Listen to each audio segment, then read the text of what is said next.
See if Alright. it's choppy. All right. So, welcome to the Humane Mind. This is uh, live episode number 44, and I'm joined with S-Man, and on his channel this is 147 for his stream.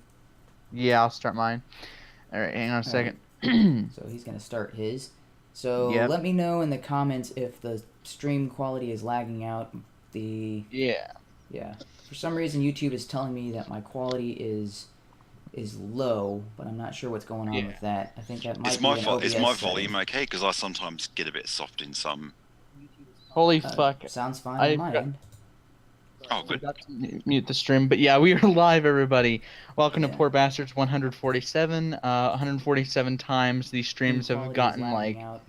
unintentionally hilarious or, like, incredibly painful, but nonetheless, I am joined today with Humane Mind and Lonely Wolf 1980. We're going to be discussing the libertarian position on abortion.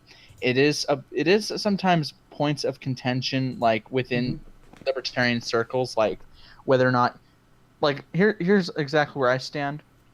I think you can be anti-abortion, like, philosophically, but I would say it does kind of create a bit of a problem with if you be anti-abortion, but to the sense of we will we will ban it and we will criminally, like, ban it. It'd be illegal to have it. I would say that Yeah. would create a problem.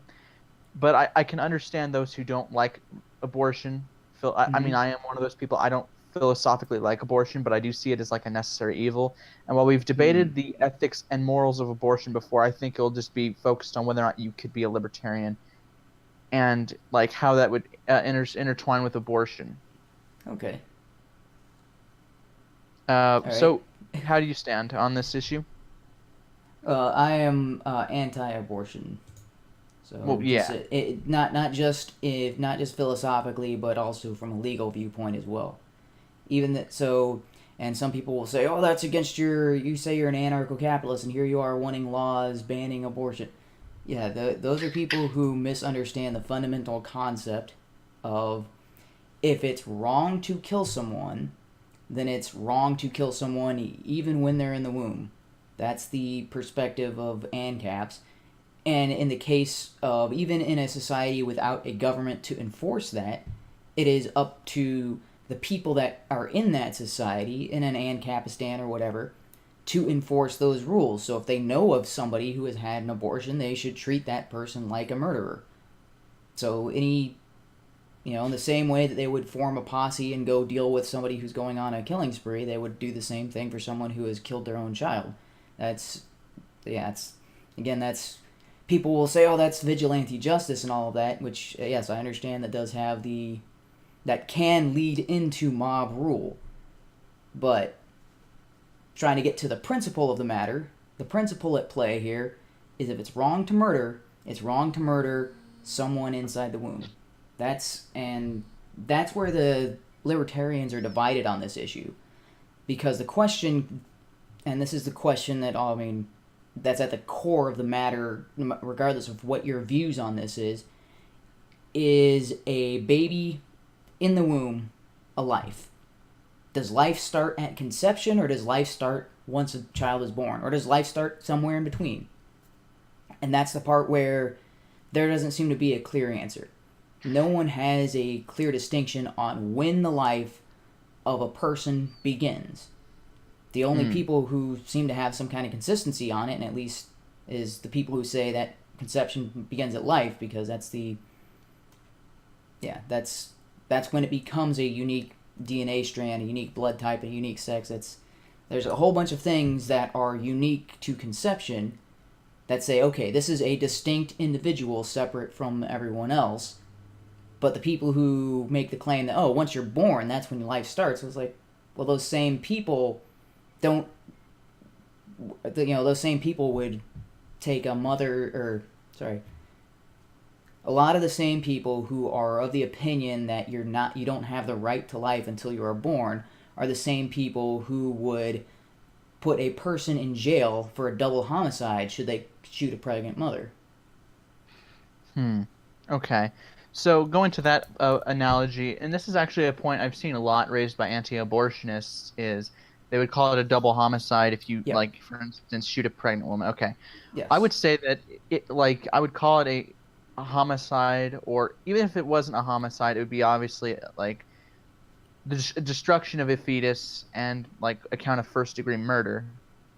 Um, But like if the fetus doesn't go have the ahead. right to life, then what crime is there in killing a fetus? Because if destruction of a fetus was a crime, then somebody having an abortion would be guilty of the destruction of a fetus crime.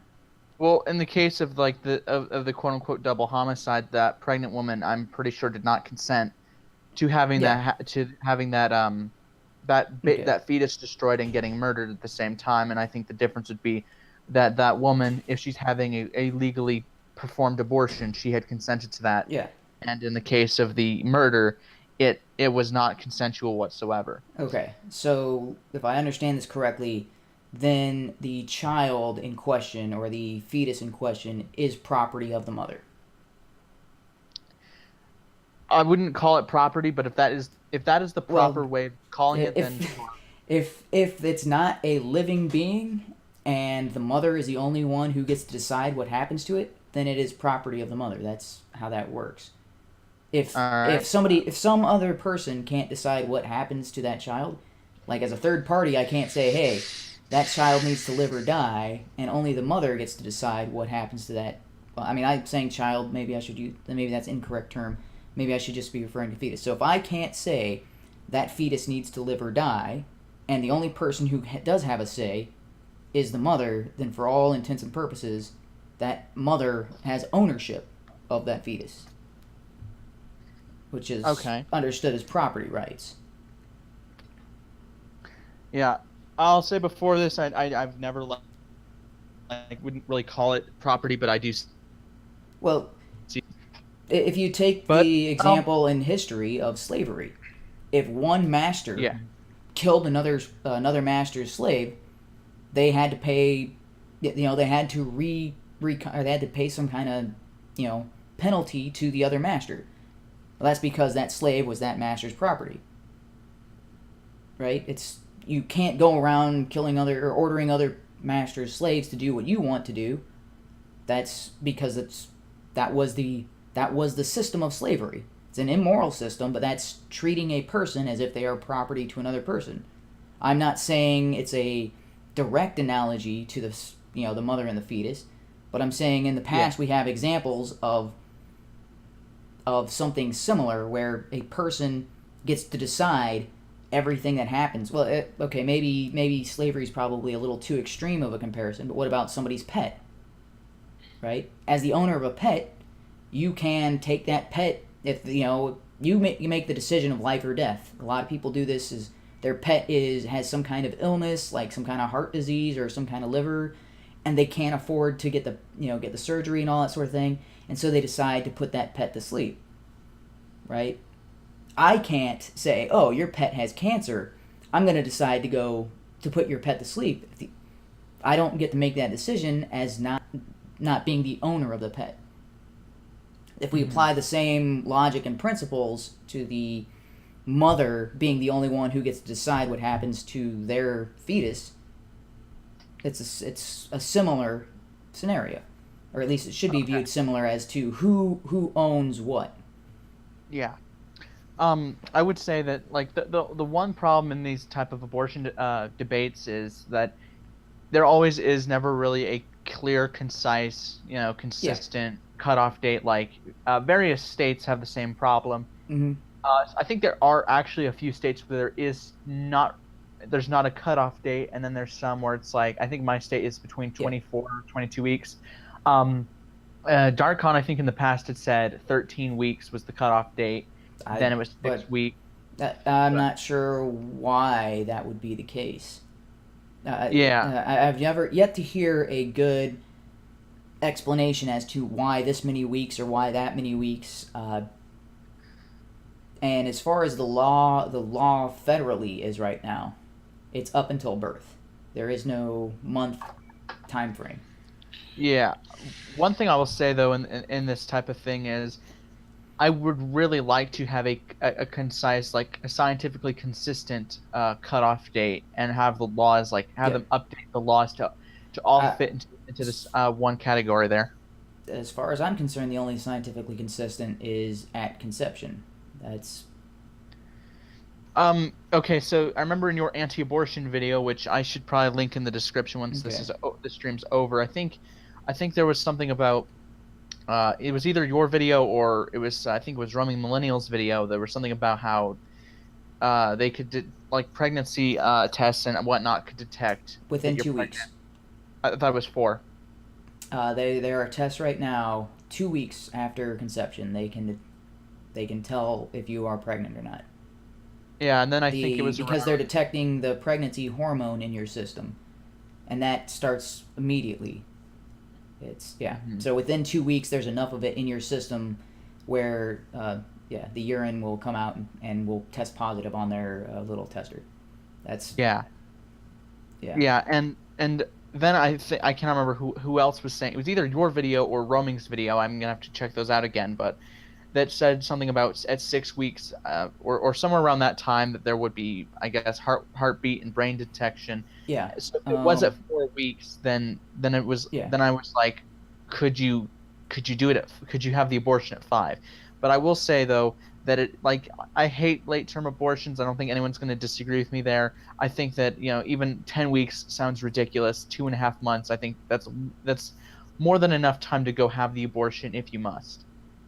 Yeah, and I said this in my video, but this was one of the biggest hypocritical positions in my discussion in my debate with that other guy.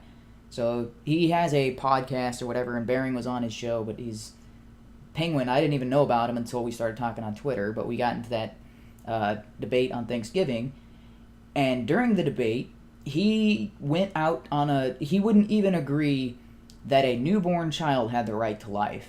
And then after the stream, he and his buddies got together and they were doing a stream talking about the debate. And everybody in that call all agreed that they were against late-term abortion. I'm like, late-term abortion never came up in our debate. Yeah. I was trying to say, hey, does a newborn baby have the right to life? Because at least that's a starting point that we can actually start moving the conversation. But he wouldn't even agree to that position, and yet here he is, not even an hour later, saying, "Oh no, nobody says that we should have late-term abortions." I'm like, you were saying we might as well abort newborn babies. Yeah. Yeah, like like that I was watching your stream, not your stream. I was watching your rebuttal to that debate, and honestly, I thought that was like a kind of just from like seeing what you described, it's like that debate sounded like a complete train wreck. But yeah, I've got it on my. I've linked, so I've got the actual debate, the stream, and then I've got their after stream debate mirrored on my channel. And if they say, "Oh, you don't have permission to do that," whatever. That's they were talking specifically about me and about the debate we just had. They didn't invite me on that, but whatever. Yeah, and throughout this, I guess the reason people have the conflict, that whole to kind of tie this back, I think the reason people have a problem with anti-abortion libertarians and the prospect they would want to ban it is they see it as, when you think of libertarians on social issues, they're like, the government has no right to spy on you. They have no right to infringe on what you do in your bedroom. They have no right to tell you what you can and can't put in your body. They would kind of say, well, then the government should have no right, or anyone in general, to force you to carry a kid to term you might not want. Yes. And so the idea is being consistent on the principle of what rights are and whose rights trump other people's rights. Right? Yeah. So if there's a conflict between rights, who wins? So in the instance of the government versus a person, the individual, has more rights than the government. The government is made up of the individuals. The government cannot possibly have more rights than the people. So if an individual makes a decision, the government is not allowed to say, no, you're not allowed to make that particular decision. The only time that is not the case is when an individual's decision is violating the rights of someone else. This is what we're talking about. So, libertarians aren't, even though they are mostly anti-government in a lot of areas, like we're talking about drugs and in some instances of law enforcement, they're hugely against the war on drugs overall. And they're also against taxation for the most part. There's some of the fringe of the libertarian are not so against taxation, but for the most part against taxation. But you'll never hear at least you won't hear a consistent libertarian arguing against the death or arguing against laws concerning murder. Right? Mm-hmm. You'll never say, "Oh, the government can't tell me not to murder someone else." That's no. I mean, there's crazies in every ideology, Of but course. you will never find like a Gary Johnson saying, "Oh, how dare the government tell me I can't murder someone?" Oh, well, How I'm the dare the crazy government in my tell me I ideology. can't I'm the rape crazy somebody? in my ideology. Lone wolfism. Yeah. Yeah, well, this is the thing, right? Like, I generally don't talk about it that much because my argument is it really pisses off both sides of it kind of offends both liberal and conservative values, and it doesn't exactly help, my side, the other people who are pro-abortion as well, because it just sounds rather heartless when I put forward my opinion and justification for it. Yeah, and I think it always comes down to whether a newborn or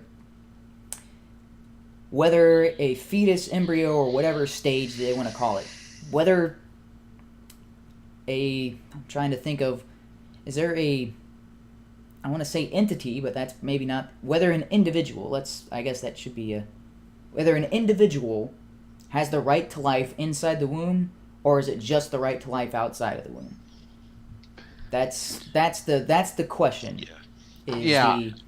Does I the mean, right so to life if you don't start in the mind, womb, or does the right to life start outside of the womb? Yeah, if you don't mind, I'll just present Okay, what yeah. the way that I see it. I mean, you're not going to like it, but this is sort of what goes through my mind anyway. All right. It's so we think about the most evil people in history. So probably it could be Hitler or Stalin. Yeah. Responsible for thousands of deaths. But probably the biggest evil is the human evil is nothing compared to the evil that's imposed by Mother Nature about how many people are being killed by diseases, floods, and droughts, and everything in the human civilization. So everything we've achieved, like medicine, is kind of a pushback against the tyranny of nature. And sometimes even though abortion may be considered murder, it's really it's kind of a pushback against the outrage we have against Mother Nature for what it sort of imposes, and it's a matter of expedience. And there's also sort of a Darwinian point of view in that sometimes, as cruel as it is, it's a survival of the fittest, and we sort of have a primitive side of our brains, and we're not really sure what happens during pregnancy. There are a lot of other animals that, for whatever reason, it's not really a rational reason or whatever, but sometimes, we reject our offspring in a number of cases, and abortion just happens to be a rejection of that offspring. So I'd rather see that than the mother eat the baby afterwards if she doesn't want it. It's a bit more of a civilized solution to the problem. So there's something that is reptilian about the human brain, something irrational about it. So that's why I don't talk too much about it, because what I'm saying is it doesn't exactly help the pro-abortion case. It probably makes it worse for them. But so I'm arguing from a very Darwinian point of view.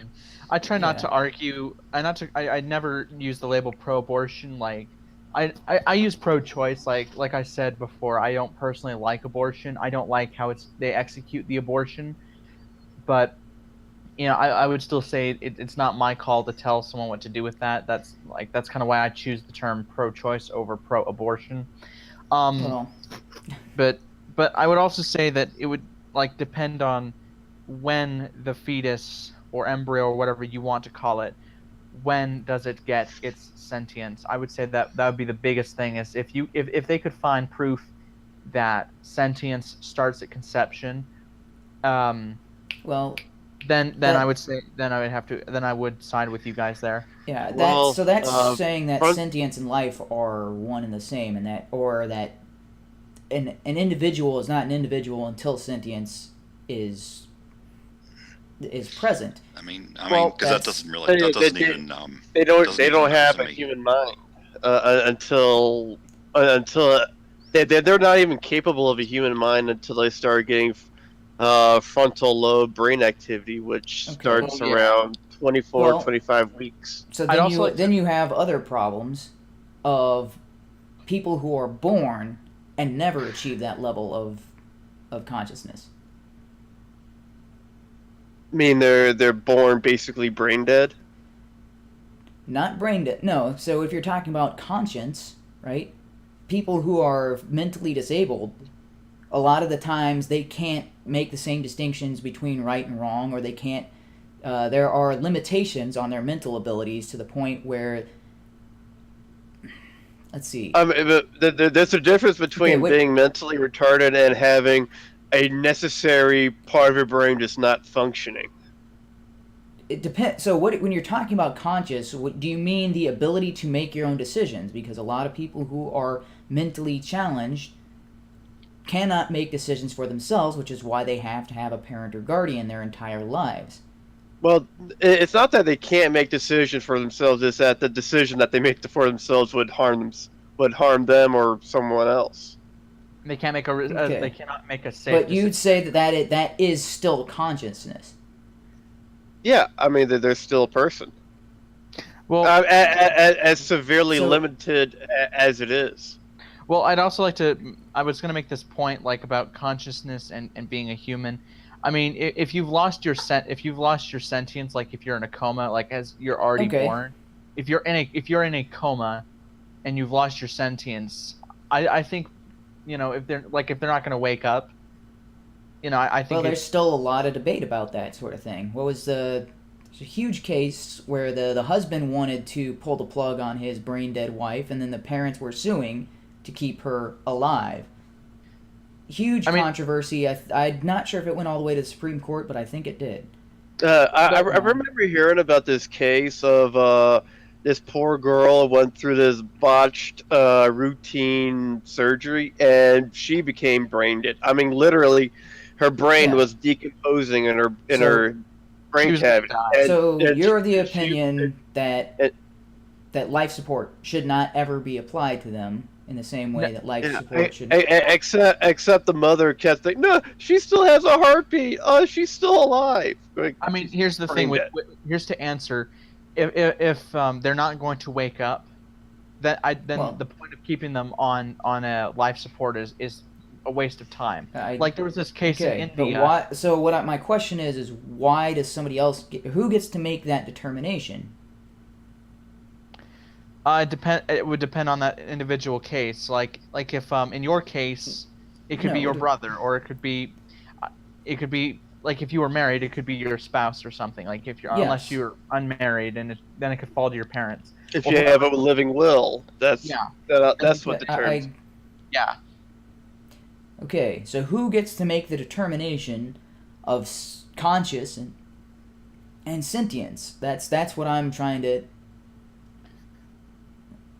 Because if a person has legal guardianship, you're talking about a fetus, right? If the person has legal guardianship and then kills someone, and then who would say, oh well, never mind, they were unconscious or they were non-sentient, so it's okay if I took their life.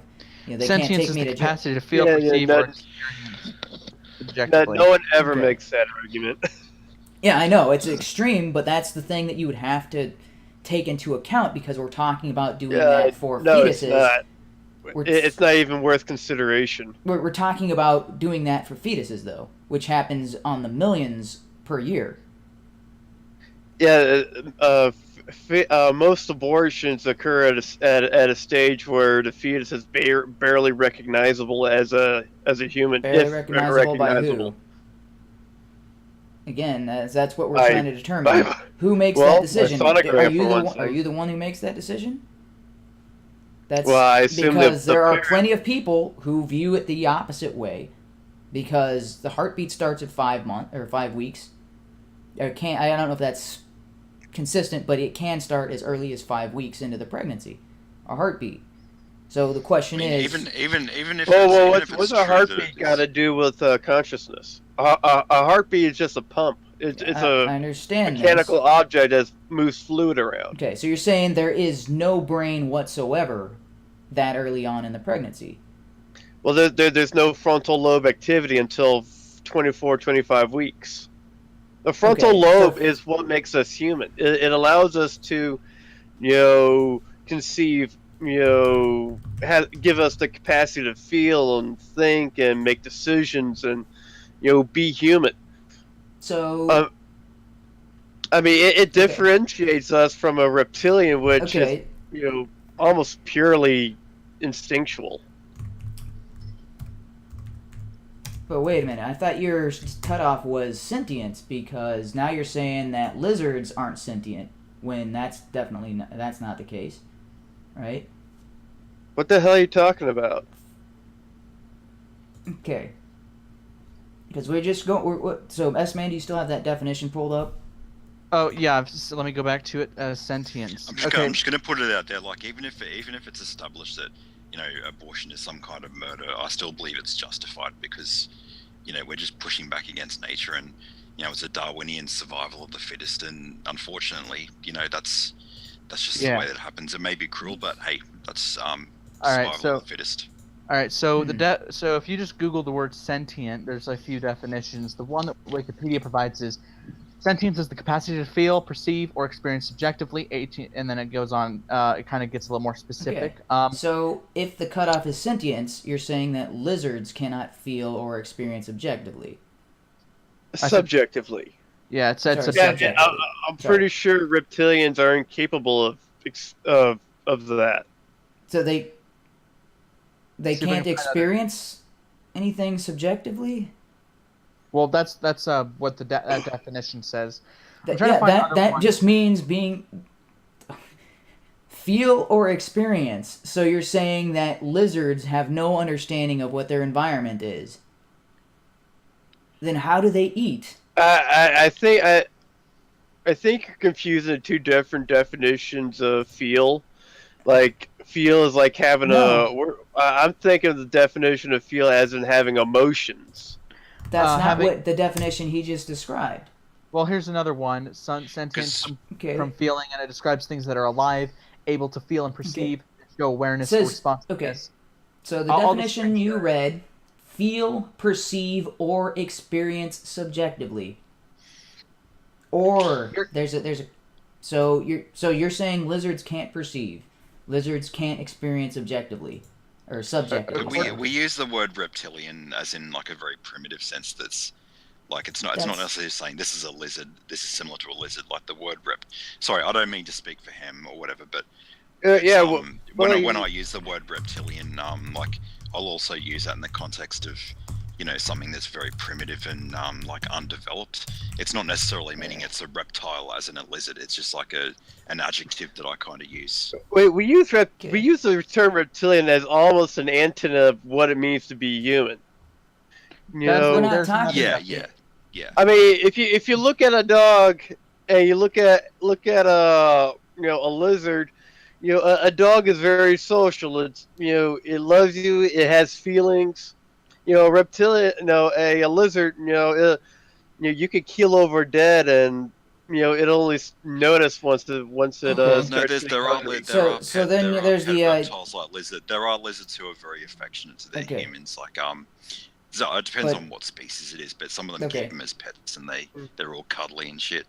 So there are psychopaths and sociopaths who have no human empathy, and you're saying so then those same people, they likewise are not sentient. So as soon as we find a psychopath or a sociopath, should go around. That's not an argument I've ever made. And they do have the capacity to feel. They just don't feel empathy towards humans. They can feel empathy towards animals, or they could feel They could feel anger and sadness. They just don't feel it towards humans. Are you? Yeah. Okay. That's not the definition of what a psychopath is, but if you want to just throw that out there, They lack empathy, right? They lack empathy and they lack other human emotions. A lot of them pretend to have human emotions, but they are mechanical, and sometimes it's sociopaths develop this ability to turn off emotions completely. Psychopaths are born with an inability to experience what we would call human emotions. But that's all beside the point, because you're focusing on one aspect of this definition, the ability to feel, which is not the only requirement for sentience. It doesn't matter if you're saying I have no idea why you're so focused on this thing.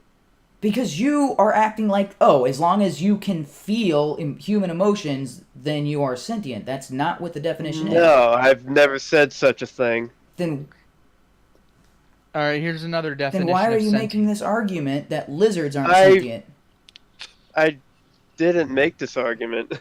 You're the one who's making this argument. Here's another definition of sentient. Am I in crazy world right now? That's that's what he was just arguing, is that lizards are not sentient, but humans are. I'd never said lizards aren't sentient. Anyway, so this definition of sentient, which let me screen share it again just so we can all see it, but yeah, I'm pretty sure Humane's gonna have to listen to this stream back to see that. Like when he thought Ham had called himself a constitutionalist when he said confrontational fuck. Yeah, I remember that. Maybe, all right, so maybe I'm just not paying attention. That's. So I really never said constitutionalist. You fucking liars. I know. What? Yeah. Okay, you so said. Yeah. All right, this is. Yeah. I remember that being a point of conflict for whatever fucking reason. Yeah, because Humane thought you said you were a constitutionalist, and it turns out you just said confrontational fuck, and Aspie thought you said constitutionalist. But yeah, having senses makes something sentient or able to smell, communicate, touch, see, or hear. Capacity for sensation or feeling. Mm-hmm.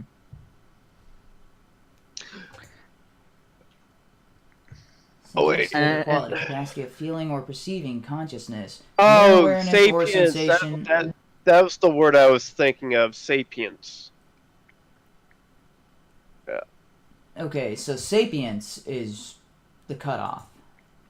Because, I mean, that's what we're trying to determine. We're trying to determine what we can use as a measure or something to say, okay, this is the cutoff. If you have this, then we cannot kill you. But I'm saying, so what you're using as your measure of a cutoff doesn't seem to be consistent when you're talking about, okay, so then if we're using that as the cutoff, are there humans who are outside of the womb who lack that certain whatever? That's what I'm trying to determine here. I mean, I think you're trying to apply a standard that's frankly, not possible to have. So there is no standard. It's just that you prefer abortion to be okay. No, it's not that there's no standard. It's just, it really depends on the situation. Like, say, you're like 1 week pregnant because you just missed the 3-day pill. Is that really an abortion? And there's a huge difference between that and you're like 8.5 months pregnant. The damn thing's ready to give birth, and then you suddenly have the abortion. Okay, so what is the distinction? What one's nearly fully formed. I mean, well, you can I see it is fully formed. So okay, you said 8.5 months. Okay, so what about 8 months and a quarter? What about is 8 months okay? 7 months.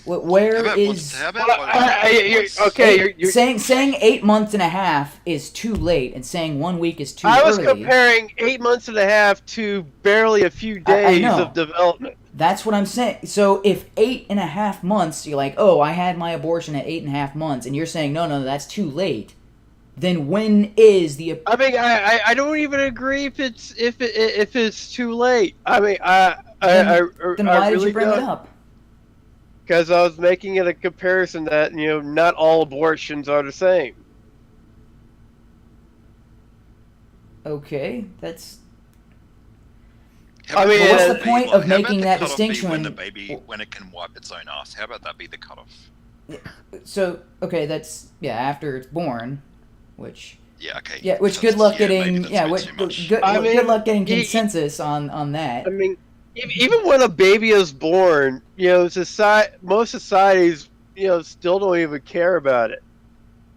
I mean, Okay, even if you're a full-grown adult, most I societies don't care about most societies. All right, fuck most societies. We're talking about the United States here. We're not making United States is one of those societies. one of United those States- societies where wait, wasn't there a court case for that babysitter who, or was it what's her face, who you're drowned the completely kids? There's misunderstanding what I'm saying. court cases I'm for making the babysitters point shaking that their even babies. if you're a living Okay. human being, United States has no laws against baby abuse, right? No laws. oh my Absolutely no God, laws. are you fucking dense? That's what you're implying. I'm making the Yes. point that even if you're a living, full-grown adult, society does not give a shit if you live or die. Okay, whether you live or die is I mean, different from whether someone kills you or if not. a cop can run up to a 12-year-old child, shoot him in the face, and the cop sees no repercussions, Oh. obviously we don't give a shit about human life. Wow, you're fucking dense. All right, so Why is abortion so fucking special? okay, because when we have all full-grown life in the people United States is getting equally murdered in the unvaluable. street. All right, yeah. So murder's legal in the United States. Nobody cares. wow. Nobody cares. That's I what you mean, just are fucking you said. like incapable of understanding a single You're point? not incapable. I ever raised? Understand. You just said that a cop can go up shoot 12-year-olds. Cops go around shooting 12-year-olds and suffer no consequences. Yeah, they do. Yeah. Ever heard of like every 12 years? So cops go around what's shooting. that kid's name? He had a fucking gun. Okay. That's the why kid the cop did not have a gun. No. 12-year-old. The kid did not have a gun. Are you talking about the one in the park? Tamir Rice, that's his name. Yeah. Had a fucking Yeah. gun. Wasn't a gun, as in it wasn't an actual gun. It was a fake gun, but they didn't know that. Yeah, still not a gun. How are they supposed to know though? Actually, Yeah. They were supposed to wait until someone was the shot. person who called 911 said it might have been an airsoft gun. Okay, Said and so it cops was are supposed probably to. an airsoft gun. Okay, so from the perspective of the cops, you have a kid in the park who is aiming a weapon, what looks like a gun, at people. You're supposed to wait till he fires off a round and kills somebody before you think, oh, that is a real gun. They weren't It's a even good there thing. long enough for the kid to even point the gun at them. The As kid soon was as the pointing cops a gun stepped at as people. soon as That's they why the stopped, cops were called. The cop car barely stopped before the cop got out of the car and shot him in the face. Okay, so the cops were called because why? Because some busybody was being a little asshole. Yeah, that's what was going on. And then the cops went up to this kid and murdered him. Yeah, that's okay. That's exactly what happened. And then the jury, the jury who decide, or the group of people, I don't know if it was when it went to jury, but there was a group of people who looked at the evidence and said, you know what, the cop did they're not guilty. Those people are in on it, right? I mean, are you so fucking dense that you can't see cases like Walter Scott where the guy's running away and he gets shot in the back and the cop plants a fucking taser on him, and you have one guy in the jury say, "Nope, he a cop. I ain't committing him." I mean, one guy. Okay, so Walter Scott. Are you so fucking dense that you don't realize that cops have an incredible amount of institutional power, and then and they can Lonely Wolf, can you stop breathing into the fucking mic? Sorry, I was blowing my cigarette smoke out. I mean, you can have someone, you can have a cop terrorize Slagger was some charged with 16-year-old murder. kid, make him play the hokey pokey, and shoot him down like a fucking dog. Daniel Shavers. Have you ever seen that fucking you video? fucking moron, okay? You just compared Slagger, who I'm looking at the article right now, he is in jail. He was convicted, you fucking retard. To the guy who shot the kid in the park who was pointing what looked like a loaded firearm at random people in the park. You're saying that those two are exactly the same, and because one person on the jury decided that the cop in Slagger's case was innocent, that means that everybody on the jury... Oh, you mean the other 11 people who said that he was guilty, they don't fucking count because one person said he was innocent. Are you kidding me? Two instances, by the way, one so is a Slagger- violation of justice, and that guy is in jail for it. The other one is an unfortunate incident, and that guy is not in jail for it. Slagger was not convicted for murdering Walter Scott. He was convicted of civil rights offenses. This guy wasn't convicted of murder. All right. Grand jury indicted Slagger on a charge of murder. Yeah, he was indicted on murder charges. Indicted? Wait, what was that? Indicted, convicted? but I guess maybe that's the same thing. No, indicted just means that Slagger you're pled guilty charged. to federal charges of civil rights violation. He was also returned to jail pending sentence. Okay. In return for his guilty plea, the state's murder charge were dropped. Yeah, he was not convicted of murder. He was convicted of civil rights abuses. In December, Slagger was sentenced to 20 years in prison when a judge determined the underlying offense was second-degree murder. Oh, okay. So 20 years in prison, but, you know, we don't care about life in this country. Yeah, we don't. All right. I'm done with this conversation. You see why this abortion issue is so because silly? Everybody who murders gets away with it. Everyone, including the guy who got 20 years in prison, he got away with it.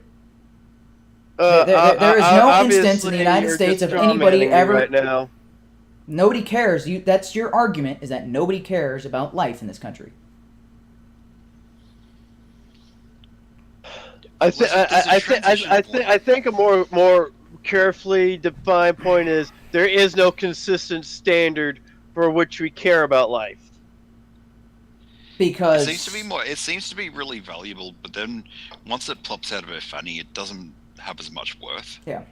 Okay, so I mean, you have the Christian far right that constantly care about abortion is murder, abortion is murder, but as soon as that baby is born, they instantly stop giving a shit of it. Which is why we have child protective surgery. Until they get a fucking job. No, child protective services, right?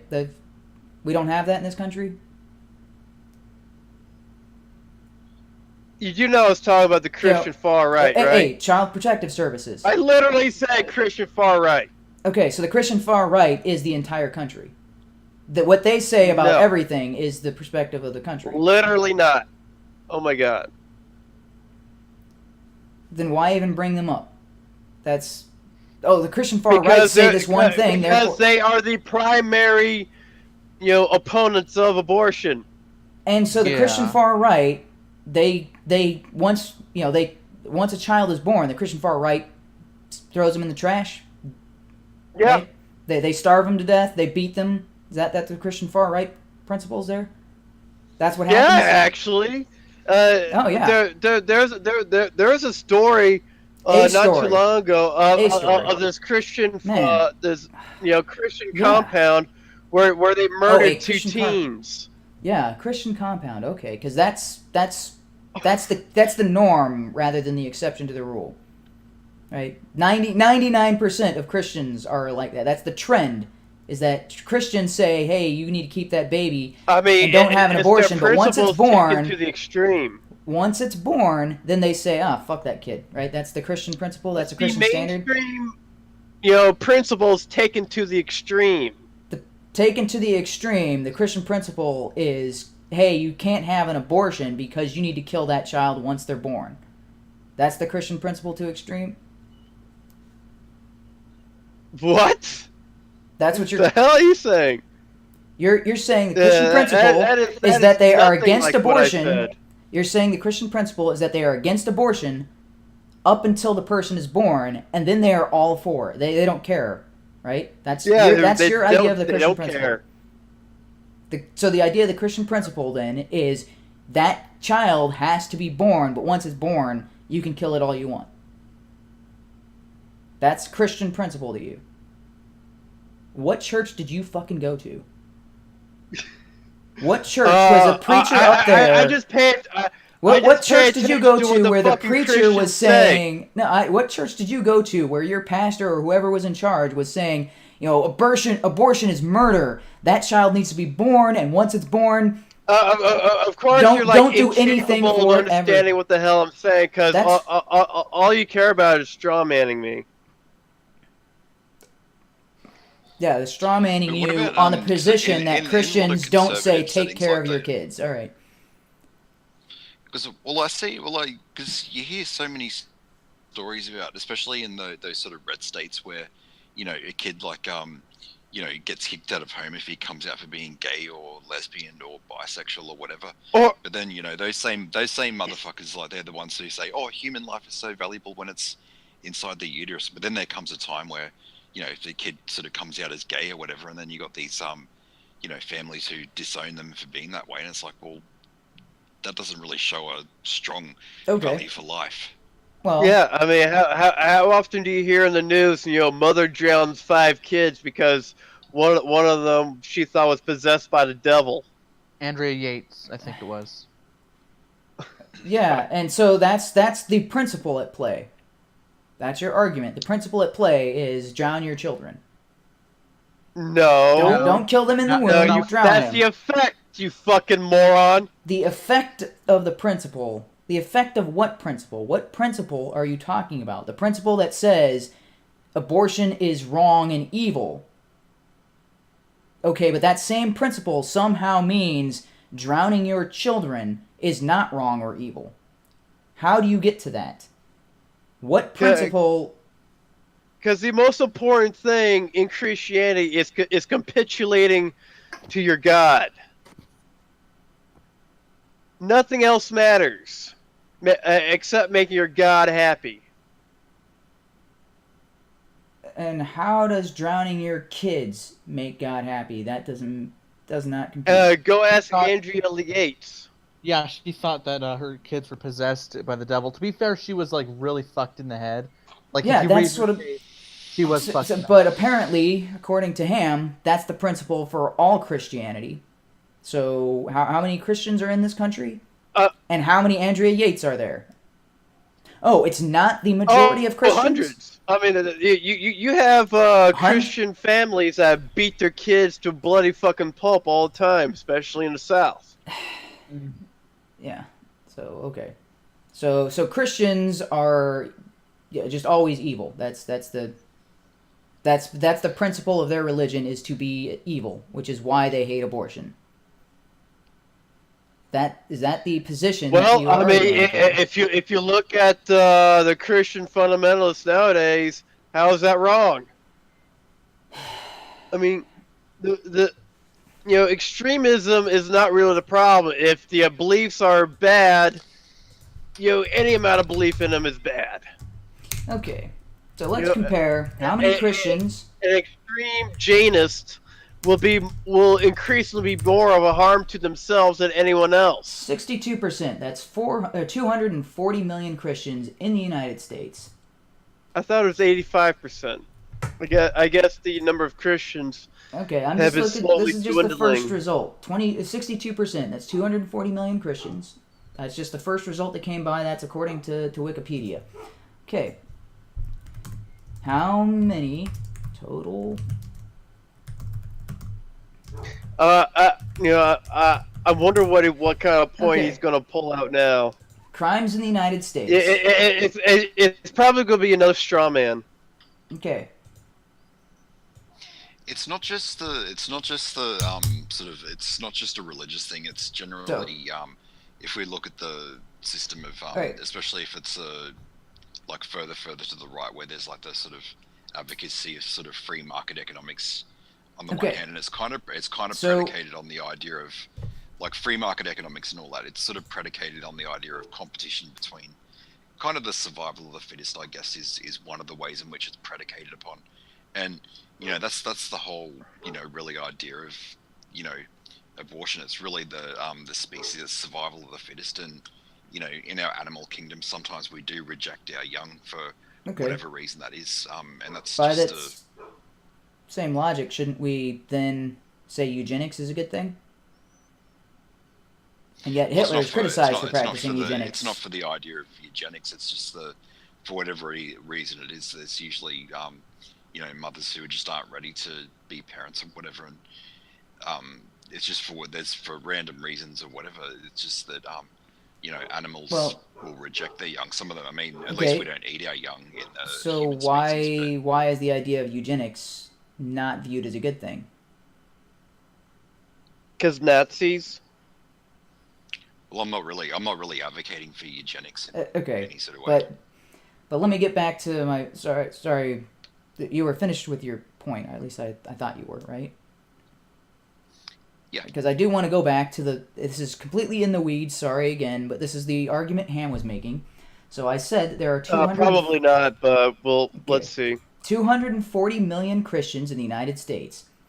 According to the FBI, 1,197,704 violent crimes were committed around the nation in, I think that was 2014. So, even if Christians committed every violent crime in the United States, was that 1/200th? And that's just the number of violent crimes. Those violent crimes could also have been committed by the same person, as opposed to as opposed to 1 million different people. Yeah, it's about 1.2 million total crimes. So and I guarantee you that not all of those crimes were committed by Christians. But we're taking, even if every violent crime in the United States was committed by a Christian, that is still like less than 0.5% of Christians, and you're saying that is the norm for Christians.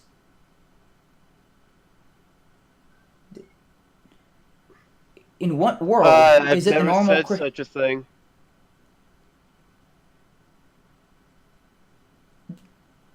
What do you mean you never said such a thing? You were talking about how Christians don't like or say or are against abortion. Do Christians beat their kids? I mean, are there not textbooks where they teach the biblical way of beating your kid? Is beating your kid killing the kid? It's still beating a fucking kid. Okay, so by that logic, beating a fetus is okay, but killing them would be wrong. But here you are saying killing them is okay. I guess that's what happens when you have sex during pregnancy. You beat that kid with your dick to death. I'm just trying to see where you are saying that being against murder means that you're also against beating your kids. What? The idea, right, for Christians being against abortion is they say abortion is murder, so it's a bad thing. And here you are saying, oh, beating your kids equals murder. So you can't be against murder and be a Christian while also beating your kids. That doesn't make any sense to me. Sorry, I gotta take this call real quick. Be right back. All right. I mean, the thing is, I believe in God, but the thing that confuses me is if God hates abortions, like, why does he perform abortions when, the baby's stillborn? That's what I don't understand. Because, yeah, I do believe in God, but there's some things that don't make sense to me. Yeah, I cannot believe him actually said that you're beating the kid to death. What the? No, I'm just trying to, because he was talking about Okay, I'm back. inconsistency, and I've heard this argument before. It's like, oh yeah, Christians only care about a baby before it's born, and once it's born, they say screw them. And I'm like, well, then charity. What's the point of charities? Why do they even have community Oh my organizations. God, Humane, you're trying to make like an absolute rule out of everything everyone else says, and like you're giving yourself, a mile No, and a half of, you look at the you know, exceptions and say that is the rule. I'm saying no, those are exceptions. Those things happen. That's not the norm. That's not the standard. You can't look at the exceptions and say, "Oh, that's the case." That's why anecdotal evidence is not submissible as proof of an argument, because it could be the outlier. It might be the case, it might be the norm, it might be the trend, but it could also be an outlier. That's why we don't look at anecdotes. We look at the entire statistical set of data, because then you can form a trend. Well, why is it we never hear about a irreligious family beating their kids to death for atheism? Well, why is it Okay, always because some it has to Christian be for fundamentalist atheism. beating their kids? That's the thing is, atheism isn't a thing, right? It's not. That's what you guys always claim. Atheism isn't a religion. So why would you do something in the name of not religion? Exactly. Well, exactly. So, what do you mean exactly? That doesn't explain anything, man. That's not. So, in order for an atheist to do wrong, they have to do it in the name of their religion. In order for a Christian to do wrong, they simply have to be a Christian and then do something wrong. That is the. No. That's what you. No. Yeah. Yes. Well, wait. Whenever you hear a fucking Christian, go crazy and drown their kids, they always say, "Oh, God done told me to do it," or the kid was possessed by the devil. They always say that's some always shit what like they that. say, right? And so when a Catholic priest sexually abuses one of their children in under their authority or whatever, they blame it on God, right? And yet the Catholic Church and Christianity all get blamed as being pedophiles. They literally do sometimes. They say, "Oh, I was made impure by the devil," or some shit like that. Okay. I think I could be like, there's Okay. circumstances where I could be a little bit more sympathetic to the position, because basically, like, I think everyone would agree that, that we'd want to have less abortions, because it's not it wouldn't exactly be a pleasant process. Wait. You want to have less people having abortions. Why and would people you having safe sex? Why would you make that argument? That's what I don't understand. It's just something that's I mean, the procedure itself is probably not. No. It's not exactly fun. If you're making that argument, you are saying that abortion is not amoral. If it's amoral, then it doesn't matter the number of them. It's only I only want less of them because it's because it probably costs a lot of funds or whatever. But it's actually something that's not pleasant. Like, you'd rather have someone practice the contraception so that they don't get into that situation where they've have an unwanted pregnancy and then they've got to tell their family and they've got to have money for their abortions or whatever. But the point is, yeah, I mean, I'd be all for that, like having greater things like that. But sometimes then I don't there's understand. a lot of these. There's a lot of states in the world.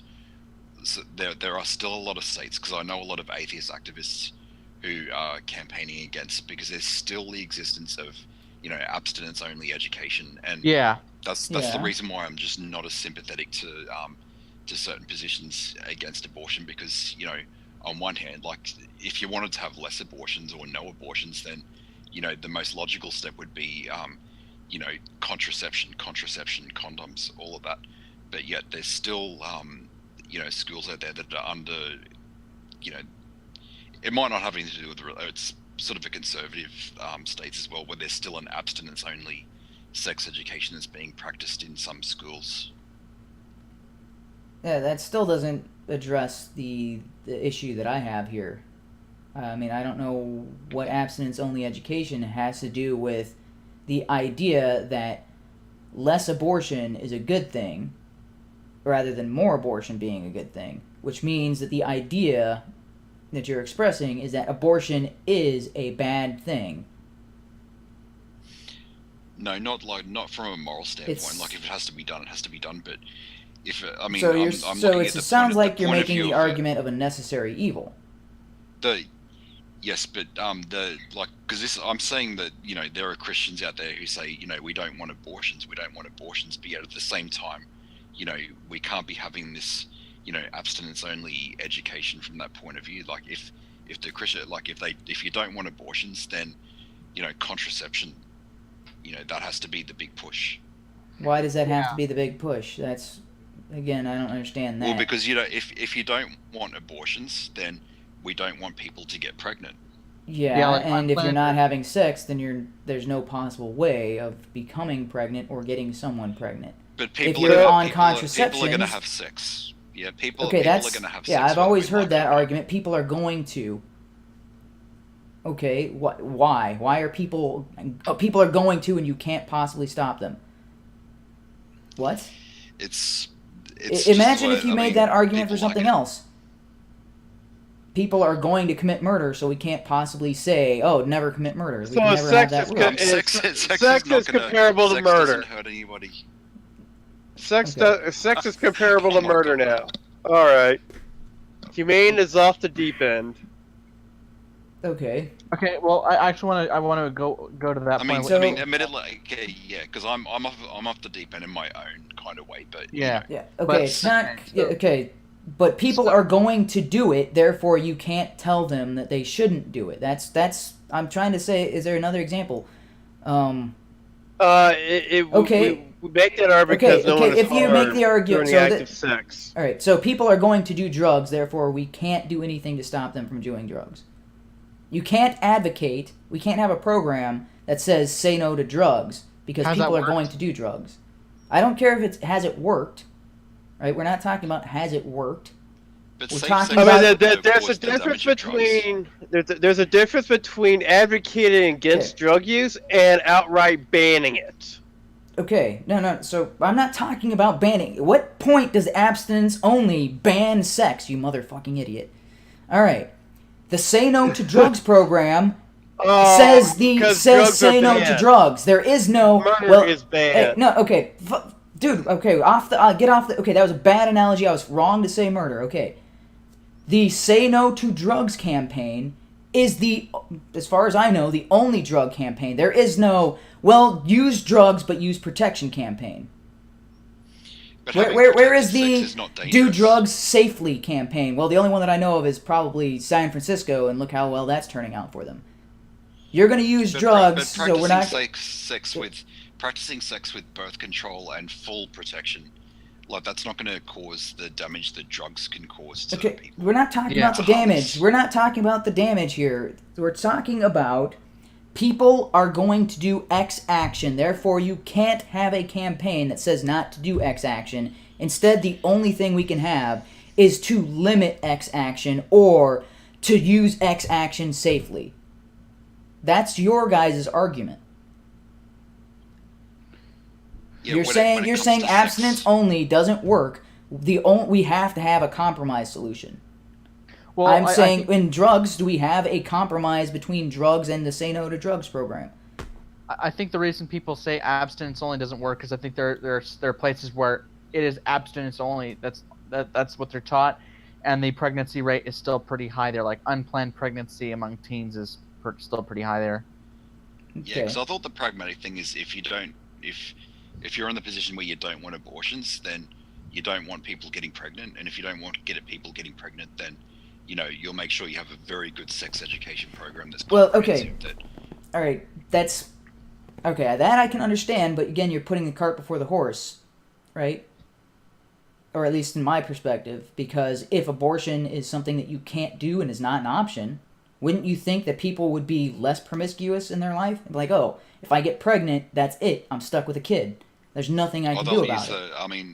But then you're removing that. You're saying, oh, well, if I get X, I can get an abortion, and that removes that.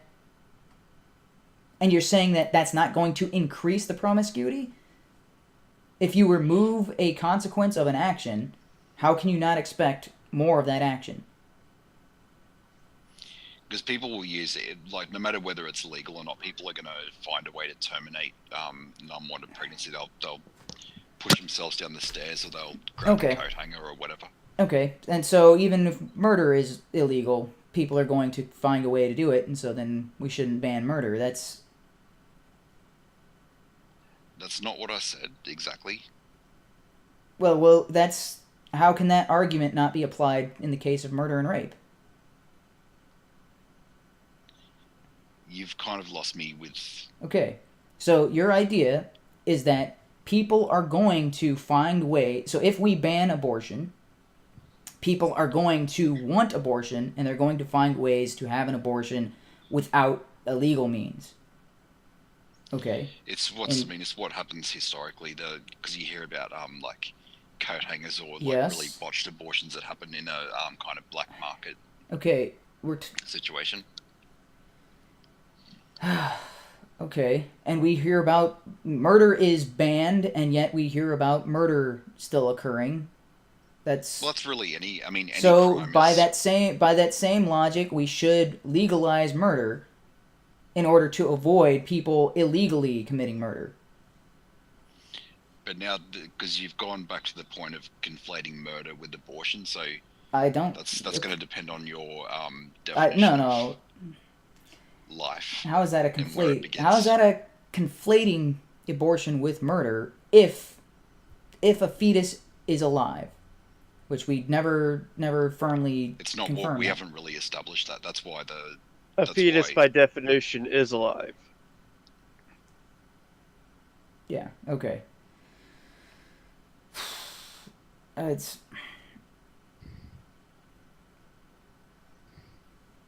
So in order to make the determination if abortion is completely distinct from murder, we have to make the determination on when the right to life starts, and we didn't settle on anything there. I mean, it really depends on what the mother and father feel. Okay, so the mother and father get to determine when life starts. Well, when their baby's life starts.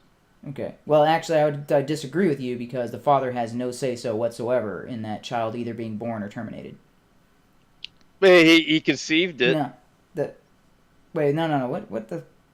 I mean, a father is necessary to, punch that womb in the face. I get that. And give the sperm. So you're saying not having sex with a woman equals abortion? What?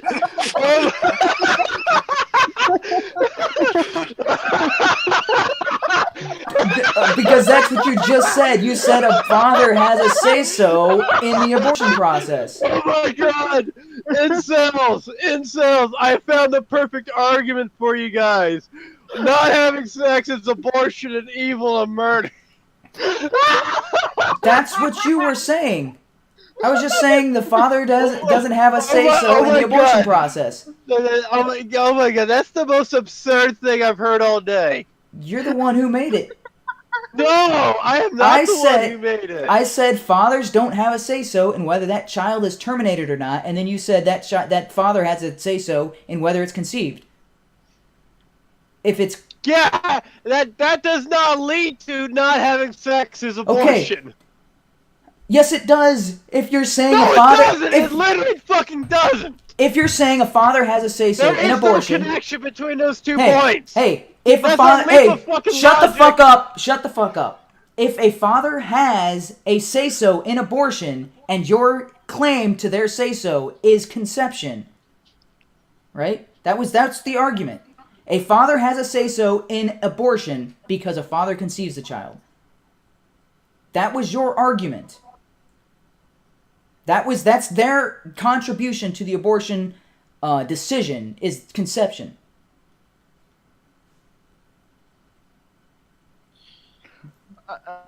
Sorry, but about laughing, I no, laugh, that's the entire purpose of me stating that was to point out how absurd the argument you just made was. The logic's so fucking great. It's like jumping the Grand Canyon. No, I was pointing out how absurd your argument was.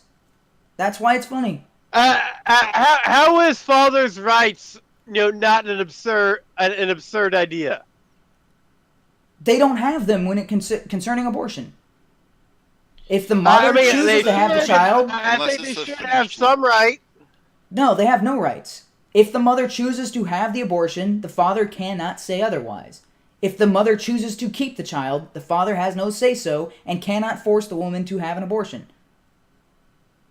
I It's- mean, what if the father, never intended to have sex, and the woman tricked him? I mean, is the father still obligated to pay for that child? Yes. Under current laws, that's the way it is. I mean, morally, should they?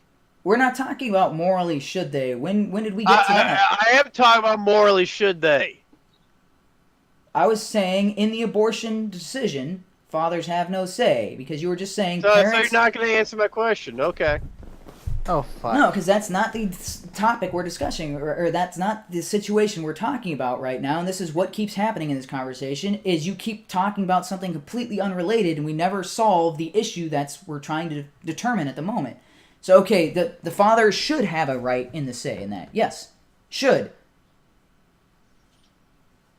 Okay, Yeah, that's 'cause not going to they're talking happen. they talk about the idea of financial abortion is where if the father could have the option to say, well, I don't want to have the baby, like to exercise his, because Yes. the woman could say, yeah, okay, I don't want to have this baby, so I'll have an abortion, and then Yeah. the That's a likewise, huge. like there's a kind of argument going around that the father should have the right to sort of say, well, I don't want to be a father, so I'm just going to walk off. What do they call it? I think they call it financial abortion. I thought financial abortion was possibly. like Yeah, the father. yeah, financial abortion. I thought I that- agree. Yeah, I thought that meant like they signed away their rights, or like if the dad doesn't want the mom to have an abortion, he'll buy the kid off of her or something. I'd have to look up that term Okay. again. But yeah, that's something men's right advocates. That's one of their main arguments is that fathers should have that say so. But that has no bearing on it. You said parents determine when a child has the right to life, and I'm pointing out fathers don't get that say so because mothers are the ones who make the decision on abortion, and their word is final.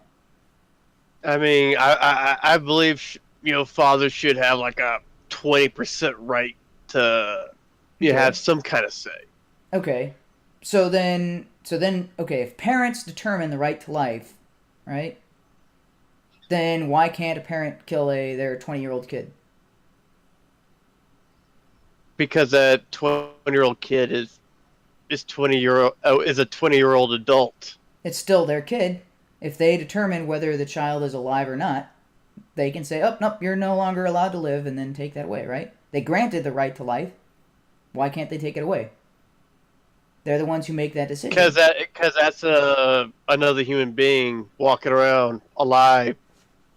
So, how does that... Okay, so 6 years old then, right?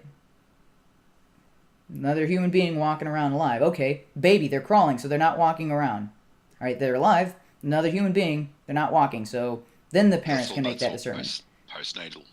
Yeah, then so parents I mean, have the right to say, that person is already born. Okay, so the person has to be born. Once the person is born, the parents no longer have a say in life and death. I mean, once a person is born, that's a person. Okay. You can't. That's what we're trying to establish here. You can't do a post-birth abortion. No, that's just murder. Okay. As much as we Alright. joke about it, it is just murder. That's what Yeah. that's what I'm trying to determine. Okay. You're saying parents have the right to determine life and death of their child. Okay. Well, before birth. Before There we birth. Okay, that's your... Okay. So, in the instance where a child could survive out of the womb inside an incubation... I don't know what they're actually called. Is it an incubation machine? Right? Because Incubator. Yeah, because premature children, right? If a child is born prematurely, I think it's 26 weeks. They've had children survive being preborn up to 20, or I think it might actually be less. Let's see.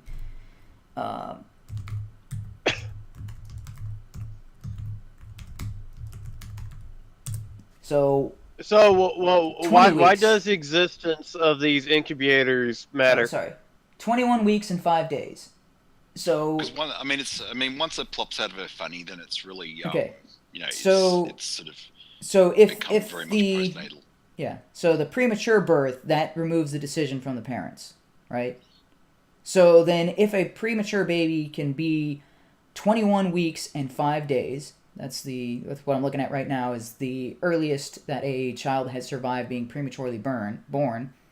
Why do parents get to make that decision while that 21 week and 4 day old is inside the womb? Or Because it's not born. Because being born is what determines the right to life. So then it's not the parent's decision. Being born takes that decision away from them. That's why. I mean, the late term abortions, because that puts both. I mean, yeah, because you can terminate the pregnancy, but then the mother's life is. I think so. Anyway, I don't know for sure, but the mother's life is in danger if it's the very, very late term abortions. But if it's like a certain, let's say it's like 5 weeks or whatever, then. I mean, like, let's be honest here. Like, 98% of abortions happen before the second trimester. Okay. Let me look it up real quick. But so it doesn't matter when the majority of them happen. We're trying to make a distinction of this is when it's too late. It's too late once the baby is born. You've already said that. You no longer get to make the decision once the baby is born. What I want to know is why, if a 21 week and 5 day old fetus can survive outside of the womb thanks to incubation and thanks to modern medicine, why that 21 week old and 5 days inside of the womb could be terminated by their parents. Because they're not born. It wouldn't be a good idea to terminate. I mean, why would you force a baby to live when it's obviously not loved, not wanted by its parents? This baby is literally going to be raised in an incubator, raised by people it will never get to know personally, know as a mother, and will be sent to either a foster child, to a foster family, or an orphanage. Okay, so you're saying... I mean, why would you force that on a child? So... To live in a world where it's not loved. Children who are adopted aren't loved. Of course. Yeah, of course you go with that. Yeah, because that's what... Have you not seen the foster care system in America? We have kids that live, from... Yeah, I understand... Live their entire lives in this system. They never meet a mother that they can actually love. Yeah. So, because the foster care system is broken, therefore we need to give the parents the ability to determine whether their 21 week and 5 day old child has the right to life or death. Never said anything like that. Because those are not. I mean, that's late stage, isn't it? Like when it's 21 weeks. Yeah. And by the way, I looked it up. Nearly 99% of abortions occur before 21 weeks. Okay. So what HUMANE is describing is the extreme minority of abortions. You said up until 21 birth. Weeks is dangerous. It's dangerous for the mother to have an You abortion. said up until birth. If up until birth, then and now you're saying no, 21 weeks is too late, then it's not up until birth.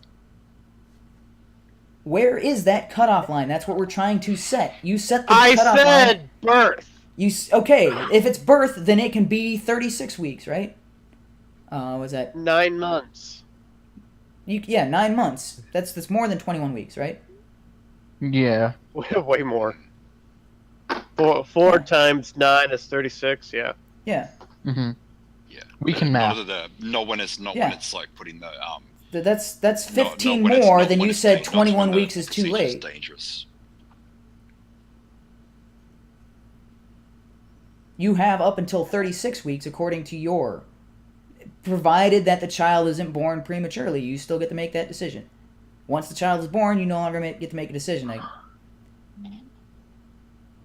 Right? But you have up until 36 weeks. And actually, sometimes the child stays in there a little bit longer, right? Sometimes it's 9 months is the average, but sometimes it's 9 months and a week. Okay. So up until it's born, hey, you still get to you could do 9 months and 5 days. And as long as that child is still in the womb,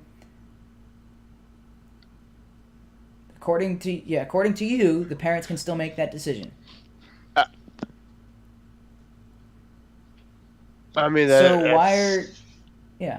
then why were you saying that 21 weeks was too late? I never said anything about 21 weeks being too late. No, it's there's like just for I think that's more something that I might have said. It's Okay. there's like because for me like that's just my opinion anyway. There's a cutoff point, or the later on in the pregnancy it is, the more dangerous it is to have an abortion. That is the more dangerous it is.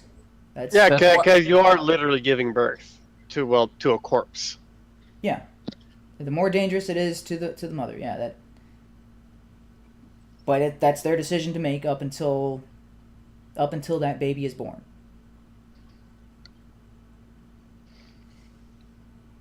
But I'm still not seeing why that should be the case when we've got instances of children or of fetuses living outside the womb much earlier than that 36 weeks, or that instance of being born under normal circumstances.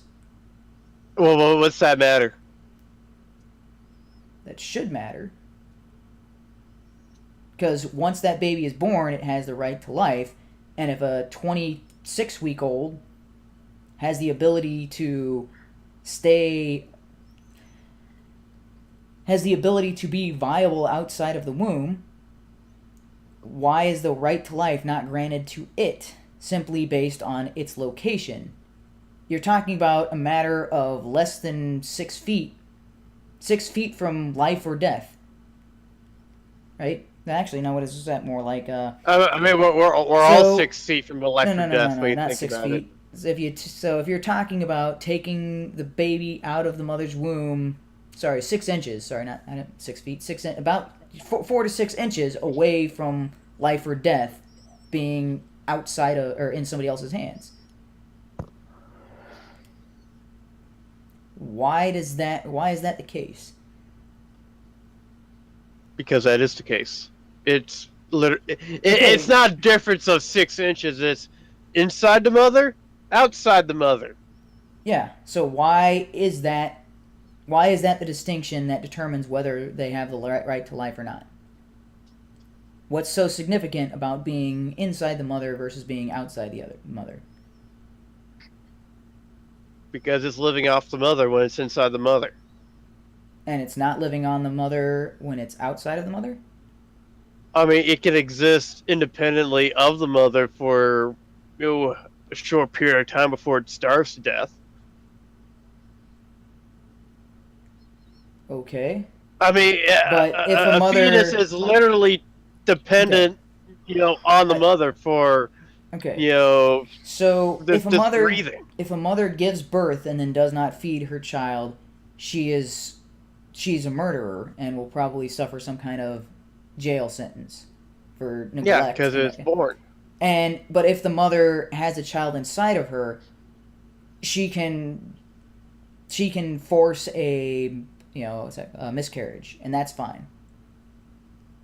There's no problem there. Like, I'm trying to figure out what. I mean, hell, if the Bible is okay with abortions, why are you against it? As far as I know, it's not okay with abortions. Didn't it have it is. Didn't it have Ham? Didn't you say that Bible Numbers chapter 5, the test for an unfaithful wife? Yeah. Does it say that she's pregnant? No, not once. So you're making an excuse that these people didn't know what a fucking pregnancy was. Wait. I mean, they knew what a pregnancy was. It literally calls it a fetus instead of a thigh. What? Wait, Ham, didn't you say the Bible provided instructions or something on abortion? Yeah, No, I know what he's talking about. Yeah. It's like fermented barley and rye. Yes. I mean, if you drink that shit, it will cause you to get sick, which will cause the body to miscarry the fetus. No. It doesn't say it will cause a miscarriage. She will be barren for the rest of her days. It is a hysterectomy. What hysterectomy are you... That's not what you're talking about. The Bible says... No, it is talking about an abortion. It's not talking about an abortion because somebody who has an abortion can still have a child. Somebody who has a miscarriage can still have a child. It says she will be barren. She is not allowed to have children ever again. That's what it says. That is not an abortion. You do realize that That is a that the hysterectomy. people who wrote the Bible were a bunch of fucking illiterate goat fuckers, Okay. don't you? So, illiterate goat fuckers They had no idea of That's modern medicine. All right, we're going. illiterate goat that's a whole fuckers who managed to nother write rabbit hole. things down. That's... All right, we're Okay. Let's not get into this. They religion wrote thing. things down centuries after the fact. Okay, let's not get into this Yeah, religion. No, they This is wrote another- things that's down another as they were problem. occurring in Numbers and Deuteronomy because they started recording them. Moses started recording them. That's why the first 4 books Moses were not did written not down. exist. We All right, we're heading into Yeah. this religion rabbit hole. We've beaten this topic. I'm pointing out an inconsistency with Humane's belief. I know. We have beaten this topic worse than what an aborted fetus would look like. Here's the sorry thing, for like, the it's- picture he made. It's not an inconsistent position if the Bible doesn't advocate abortion because Ham has an... And it obviously does. Okay. The Bible doesn't even consider a baby to be a person until 1 month old. Yeah, that's what the Bible says. All right. Yep, the Bible... Yeah, the Bible... Yeah. Fuck if I know what the Bible says, right? I mean, I'm only studying it and Ham's not, but, you know, he knows better, so I'm just going to go with his... He's yeah, a okay. former Christian. He is a former Yeah, Christian. a former Christian. Yeah, that doesn't mean much. I know I've talked to plenty of former Christians who don't read their fucking book. This is why my brain is so fucked up because because it alternates between debates. So if we were debating religion just on itself, on a like philosophical point of view, the existence of God or whatever, then I sort of like I'll agree with like Humane I'll be more on Humane side when it comes to I've got a certain belief in intelligent design or whatever, but then when it then I end up on the second debate, I don't agree with him. I agree more with Ham. So that's why my brain is kind of fried. Yeah. Yeah. Okay, Normally you'll disagree with Ham's with position, his assertion that the Bible advocates abortion, that is correct, and then my say so to rebut that has no bearing. I mean, this is the whole that's- point of where you can make the Bible read any way you fucking want. You can make Yeah, it. and as long as you keep making the assertion, yeah, that's what happens. Okay. I mean, that's literally what happens. I mean, you have extremely homophobic pastors like Steven Anderson, yeah. and then you have gay pastors that promote love and peace and whatnot. You can make the belief. Fuck. Okay. You can make socialism anything you want, which is why we have a bunch of people saying socialism is this and socialism is that. Is socialism a book? No, socialism is an ideology. But is it a book? Christianity is an ideology. The Bible is a book. You can make it read any way you want. Yeah. Yeah, and Das Kapital is a book about socialism. You can make it read any way you want. Das Kapital doesn't talk about socialism. Das Kapital says that we should own private property and we should all endorse capitalism and ignore socialism. Hey, look. I mean, can you actually justify that with passages from Das Kapital? Yes, you can. Prove it. Do it. Das Kapital is a praise book about capitalism, but then he also points out the flaws in it. So you could take any passage and, dude, this is okay. That's completely separate. But you're not gonna. Okay, apparently the Bible is the only book where you can interpret it in multiple ways. Only book in history. No. Every fuck you. We're done with this text conversation. Can be done that way. We're done Islam with- can be done that way. Why do you think we have quote unquote feminist Muslims out there? Yeah. So those are the only books. No other book can have multiple interpretations. So. Oh my God. No, we're done with this conversation. You're a fucking idiot, aren't you? No, because you can assert that about the Bible, but I can't assert that about Das Kapital. You fucking idiot. I mean, you have to justify it somehow. You didn't justify yours. Why should I justify mine, you fucking asshole? I literally fucking did. I pointed out the text. No, you just simply said it has multiple interpretations and I can interpret it any way I want. I'm going to say the same fucking thing about every book you've ever read. It can be interpreted any way that you want and any way that I want. I don't have to provide proof or evidence because you didn't provide proof or evidence. Multiple meanings from a work of fiction. It can mean we could have two completely opposite interpretations of that same thing. If a book is written to be like that, yeah, you can. Yeah. Okay. I think just about 99% of books would have, like, you could. Okay, How the Grinch Stole Christmas is a story about how is a story about how Hanukkah is awesome. I mean, fuck. I mean, there's nothing in the Bible that prohibits abortion. I mean, where in the Bible does it say you cannot abort your fetus? Yeah. All right, okay. I mean, I take the passage, Numbers chapter 5, and say that this shows that the Bible is pro-abortion. Right. The Bible is pro-abortion. All right, we're done with this. Okay, the Bible's pro-abortion, therefore abortion should be moral and all Christians should be pro-abortion. Right? So then my argument, everything I've talked about up to this point is invalid. Thou shalt not kill and assert that, abortion is murder, therefore banned by the Bible. I mean, you're the one who's taking the leap of logic here. Yeah. So anyway, Christians are hypocrites for, right? That's the moral position. Every political position has hypocrisy because my position on the left is in some way hypocritical, and a position on the right is hypocritical because there's two things that always have to get traded off.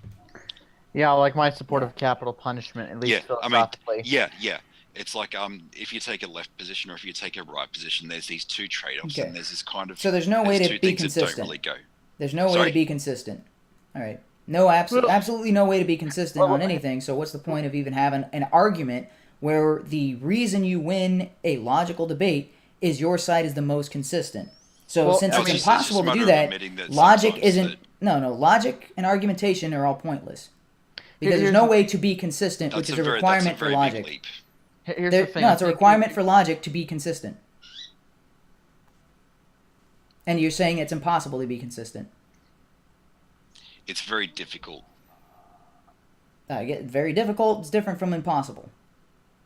Yeah, it's difficult. Like in a lot of cases, there's depending on the position you take, because often, oftentimes, and it's okay to admit that sometimes, in your own argumentation, whatever. So if you take sort of a position on the left, there's a lot of trade-offs you make. So there's sort of a principle of the left.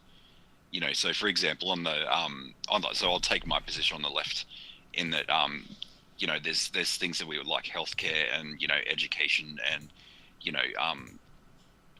safety net and all that, but that requires the expansion of government. And then on the other hand, we say, okay, we want the government to get out of our lives to stay away from a woman's uterus or whatever. So it's sort of like advocating for the expansion of government, but then in some places we want the shrinking of government where it doesn't suit us. So sometimes in our political beliefs, we've got to kind of balance two opposing forces, and I agree with you, and that's why I go with the quote. We can't help it. That's why I go with the quote: "My ability to swing my fist ends where your face begins." My right to swing my fist around as I choose ends where your face begins. That's the idea at work here. That's why you can be a libertarian and say, yes, abortion should be banned because your right to do what you want with your body ends where the life of that fetus begins, provided that fetus has the right to life. That's where the center of the discussion is when does the right to life start? Now, we can't form an agreement on this, and yet the Supreme Court made that decision for us. Yeah, I don't think it's probably one of the most difficult topics to debate because it's because I think everyone's like made interesting points, but it's, I mean, what else does like a million other people are also going through the debate as well? Yeah. It's like, because if it was an easy thing to debate, then Yeah. you know it would have been solved. There would have been a But- consensus. But the fact is, it's not something that you can just It is a very difficult thing to debate. Okay.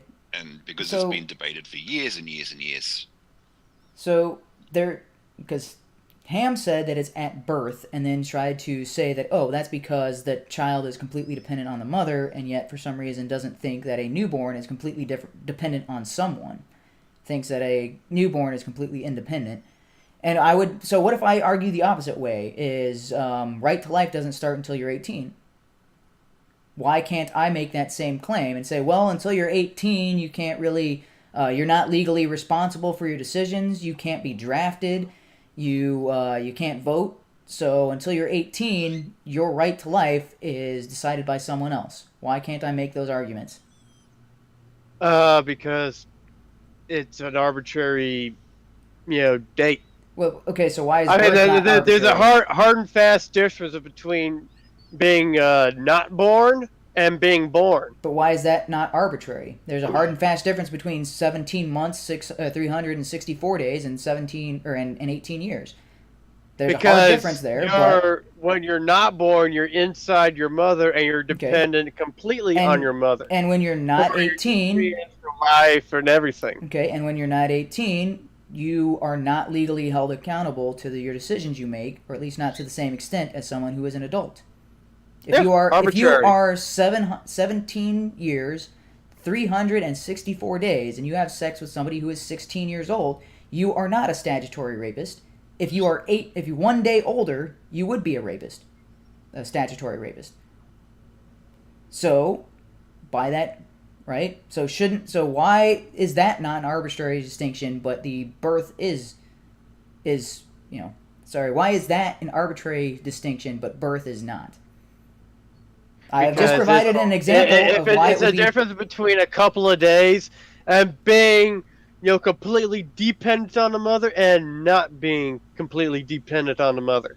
All right, I'm gonna look at the chat because I just saw a very interesting chat message and it makes my head hurt.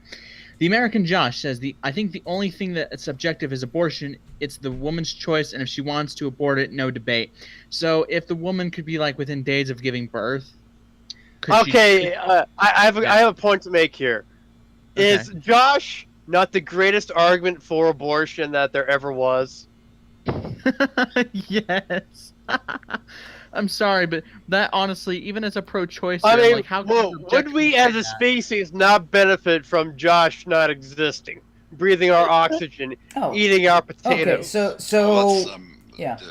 So then, okay, so then if that's the case, then why do we have to abort him? Why not just murder him? Or actually, right? All right, you may go fly around in your attack helicopter. And, that right. If it's a net benefit to kill someone, then we should be able to kill people who are a detriment to society.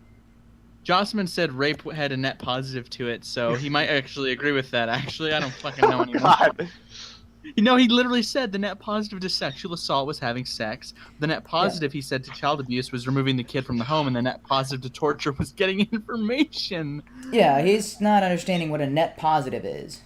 Yeah. I mean, there is a positive to rape. It's just counteracted by the huge negatives. Yeah, that would negate a net, because if you're talking about net profit and net loss, if you lose more money if you gain money, that would be your gross profit. If you lose more than you gain, that is a net loss, not a net profit. Josso Man is looking at a gross profit and calling it a net profit. Well, was Josh an accountant for Enron? Anyway, but your argument that he is a argument for abortion, well, okay, then he should also be an argument for legalized murder. Why not? If you are saying the world would be better off without him, if you're saying the world would be better off without him, why can that not be used as a justification to murder him now? Why does he have to go back into the womb and be killed there. Murder would be easier, but if you wanted to, if it was to have an It's- abortion, then you'd have to actually fit him back inside of his What, mother's what uterus, I'm and getting then- at is your argument there is the ends justify the means. The ends justify the means can be used to justify murder. Sometimes. No, that's I didn't say. I mean, just pretend I didn't say that. But that was just like I shouldn't have actually said that out loud. okay. My opinions. Well, sometimes. when has But the yeah. ends justified the means not led to murder? Nearly I mean, always, that's- the ends justifying the means. Oh, yeah, isn't that something that communists always said? That's something Hitler was. Yeah, Didn't he Nazis say the kind of the greater ends good? justify the means, the greater good. Yeah, same basic argument.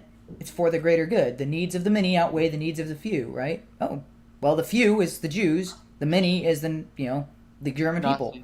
The few is the proletariat. Humane's Or, no, convinced the me. few Let's is go the kill. bourgeoisie. The many are the proletariat. So sacrifice the few for the many.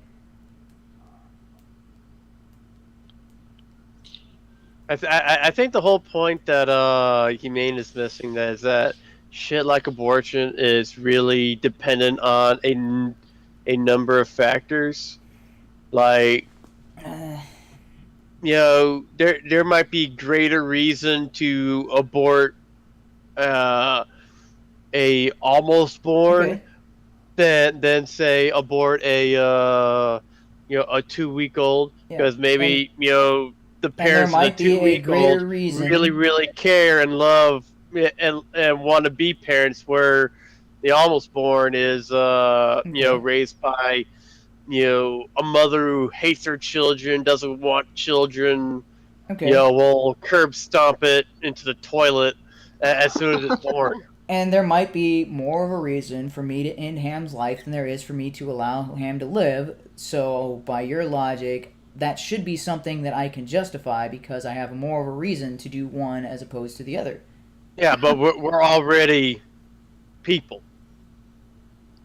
Can I say that? like, We're already individual persons. Yeah, and so the idea is that a fetus is not an individual. And I'm I glad don't that get Aircraft why. Sparky's not here, because he sort of he cornered me a little bit when it was in a debate, and it didn't turn out well for me. Okay, because I was making that sort of argument. It's kind of like it's a Darwinian kind of thing, survival of the fittest or whatever. Yeah. And then he said, okay, so if there's an adult who's on life support, Mhm. like, is it okay to pull a plug? And then at the end of the day, I just had to say, well, it depends how much I dislike the person. Yeah, that's I mean, I was fucked. I mean, I got Because fucked up the that's- ass in that. as I far got, as I I'm, got fucked up the ass. yeah. As far as I can see, it really depends on how closely you know that person and what kind of impact they've had on you and other people. I mean, if they were a loving father and there's some hope of them coming back, I mean, you might be convinced to keep him on. If they were a horrible person, no one loves them, and there's maybe a slightly greater chance of them coming back, I mean, you might still just pull the plug. so Yeah. why is that not justifiable when a parent has like a 2-year-old? Like, so daddy of 5, right? Abused those kids, right? He abused his kids, okay, but he should be allowed to do that, right? No, Why not? because his kids are individual persons. Oh my god! Oh my god! I'm sorry, Yeah. but I'm looking at the chat because there's no debate, S-Man. It's their body until they're born. We have no right Yeah. to tell them other now. Okay. Oh but- my! I'm sorry. Like, go ahead, Humane. So you're saying Is because they're is he a born, feminist now? because they're born and they're an individual, then even if they have a miserable life, it's not okay. So let's say I mean, it's Trying to up to find- them to decide if they want to off themselves. I mean, we would try to Okay. prevent that, but that's ultimately their decision. Okay. So what I'm trying to get at here is you're saying the parents get to, so if the child would have a miserable life and have to deal with the dad of daddy to 5, then it's better that they would be dead in the womb because of abortion than if they had lived and were in that environment. So, by that same logic, then if we had killed if the children that Daddy 05 was abusing in his videos had died at, say, age 2, they would be better off. How does that not justify killing a child prior to suffering a life of horrible abuse the entire time? And your only distinction is, well, one is born and one is not, but you haven't... Your only support for being born versus not being born being significant is the child is entirely dependent upon the mother while in the womb and is just mostly dependent on the mother or dependent on somebody else or something else outside of the womb. I don't understand why that's this huge distinction. Because the fetus will die outside the mother. The fetus will die inside the mother. Right? It'll die either way. How? Right? Because it's happening. You're talking about having an abortion inside the mother, and you're saying, but once it's outside, then you can't kill it anymore. And I'm like, but it's still dependent on this to the same level, whether inside or outside. It's dependent entirely on its environment. But you're saying so the 21 week and 5 day old, if that was inside the mom, doesn't have the right to life, can be aborted. If it's outside the mom and inside an incubation center, then it has the right to life. I don't see a difference between it being inside the incubator and being entirely dependent on that environment and entirely dependent on the parents or someone footing the bill for that. Because if they're going to go through that much effort to keep that, okay, but child why? alive, No, it not does go have through. a right to life. Go through that much effort. You're saying they have to go through that much effort. I mean, if they didn't go through that much effort, okay, so if a child is born, alive. they don't. It could not live. If a child is born at 21.5 weeks, they don't have to try to keep it alive. Then being born is not the right to life, or not? What? You put the criteria. What the fuck are you talking about? Okay, if a 21 week, 5 day old child inside the womb can be executed by their parents, but the 21.5 week outside of the womb cannot be killed by the parents, can that child be left alone to die on its own? What? 21.5 premature birth, right? Prematurely born child outside of the womb has the right to life, according to you, because birth is what signifies right to life. So the parents can abandon it. Yes or no? Because they could abandon it if it's inside the womb. They can kill it if it's inside the womb. Can they kill it outside the womb, or can they at least abandon it outside the womb? I don't understand this fucking line of question. Okay. Okay. Let's. I mean, what you're trying to do is apply this hard and fast. No. Rule to the thing that doesn't have. I'm trying to establish the big difference between inside and outside.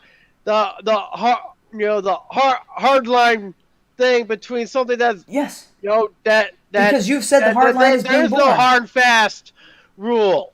You've said the hard and fast rule is being born. And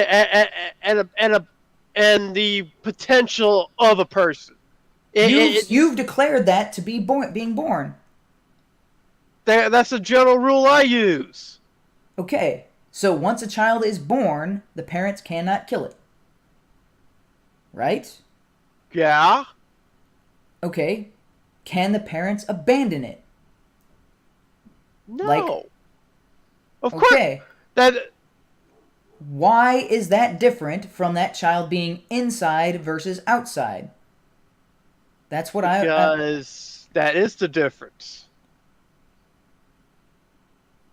What? No, because your argument was that inside it's entirely dependent on its parents, And outside, it's entirely dependent on its parents. Which is why the parents are not allowed to abandon that child.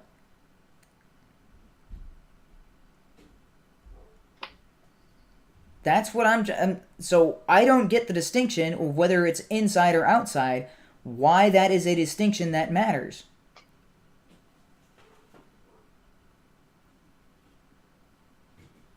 Your explanation was, well, it's inside, it's entirely dependent on the mother. And I'm like, well, if it's outside, it's not much better off, right? It's still entirely dependent on maybe not necessarily the mother, but at least somebody to take care of it.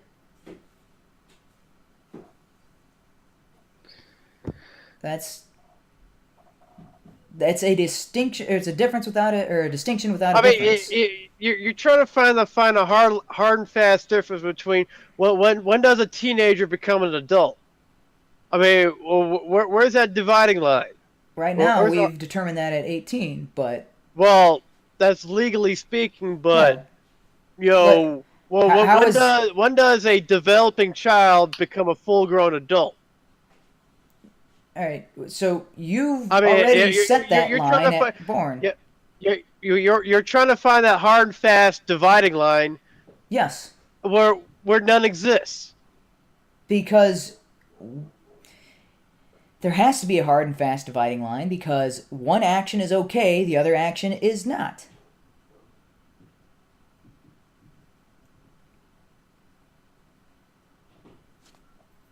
One action, according to you, abortion, is okay. The other action, abandoning your newborn, not okay. There has to be a distinction or a dividing line between the two, and you're saying there isn't a hard one. So how do you avoid... We can determine that the general rule is it has to be born. Okay, so you're saying there's a distinction between being born and not being born, but what does that distinction mean? Like, it means it's born! Why is that important? That's what I'm saying, is why is that important? Because I feel it's important. Okay, so your feelings determine it. Okay. So if somebody else feels differently, then it's not important. Because I don't feel that that's an important distinction. Well, it's not your child. It's not your child either. So why do your feelings trump mine? I mean, if I was having, if I was for whatever reason a woman and I was having and I was pregnant, I mean, it's my fucking decision if I wanted to abort it or not. Oh, because your feelings are more important, right? So it's feelings versus feelings, and your feelings are superior. How is this libertarian of you when you're imposing your beliefs onto mine? It's libertarian based on violating someone's rights. Libertarian position. Yeah, you're violating the mother's rights, and the mother is violating the child's right. Libertarian position is you cannot violate someone else's rights. The mother is not allowed to violate the child's rights. That's the libertarian position. Well, that's not consistent among libertarians, because some people do not believe that the child has any rights. Or, I should say the fetus has any rights. The libertarians who believe that a fetus does have rights would say that the mother is trying to violate that fetus's rights, and they are defending the individual.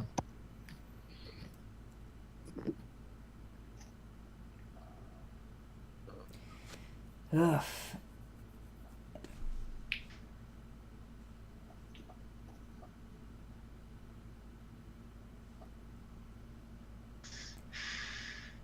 The question is whether whether the fetus has rights or not, and you're saying it only has rights once it's born, but that doesn't make any sense because you firmly declared that that's just how you feel about the situation. Well, your feelings don't matter. The entire abortion debate is all about how one side feels versus how the other side feels.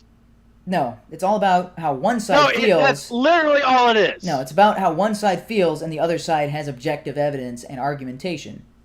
That's almost how it always is, literally every time we have on a stream. It's always about how you feel versus if you're going by that route, it's how you feel versus my objective evidence. What objective evidence? You were the one saying it was about the way that you feel. And it's also how about you feel. No, it's about the. I mean, it's about the logic and reasoning that I provided. You provided. can make your argument more convincing by using objective evidence, but it is still just, it is fundamentally still how you feel. Oh, dude, that's. I mean, this is the whole thing about whether or not morality is subjective or not, alright? You know, it's how you feel versus how I feel versus And how which one everyone can- else feels. Whose feelings are justified versus whose feelings are not. And the way you determine that is with objective evidence. And if the objective evidence is on my side. I could pull out objective evidence. I could pull out the fact that. You can't pull out objective evidence. Hey, shut the fuck up. I could pull out evidence how our foster care system sucks. I could pull out objective evidence how 99% of all abortions occur before 20 weeks. Hey, and I can point out crime statistics on black people, so maybe that should be a justification for their eugenics against them. Isn't that what Margaret Singer did? You're the one who's making that point, not me. Isn't that what Margaret Singer did? That's. So I'm saying that objective evidence doesn't matter when you're talking about a moral situation, right? That this is nothing but all about morals. No. Is abortion wrong? Your objective evidence on how bad foster care is has no bearing on whether abortion should be legal or illegal. Foster care is a symptom or a side effect that needs to be addressed separately from the issue of abortion. Because that's like saying in order to solve crime, we should be allowed to murder specific people who have a propensity towards crime. That is not morally justifiable. That is not a position because the foundation is whether you... all this shit. No one I have ever heard on this debate, on this discussion is making the same points that you are. Dude, okay. Crime is the symptom. Foster care, the symptom. The source or the issue of the debate is whether murder is okay. If murder is okay because it's not murder. I'm talking... Okay. Oh. Crime statistics. Murder is the foundation, right? The idea that you can kill somebody in order to prevent them from committing crime. Right? Preemptively, before they even... damn it. Okay. Because the idea that you're talking about with foster care is under the presumption that if you commit the abortion first, they will be saved from the foster care. So the idea that you could save somebody from a life of crime if you just kill them early on in their life would be similar. These are two analogous situations. But here's the thing. But they're both... You can choose to murder or not. You can choose to commit a crime or not. You can't choose to suffer from our foster care system. That is a life that is forced on you. Okay. Maybe, okay, so I need another analogy then, because that's, okay, that is not a good analogy. It's, yeah, okay. I accept that. Let's see. Okay, so it's trying to save someone from the symptoms just being a justification for what could be a moral or an immoral action.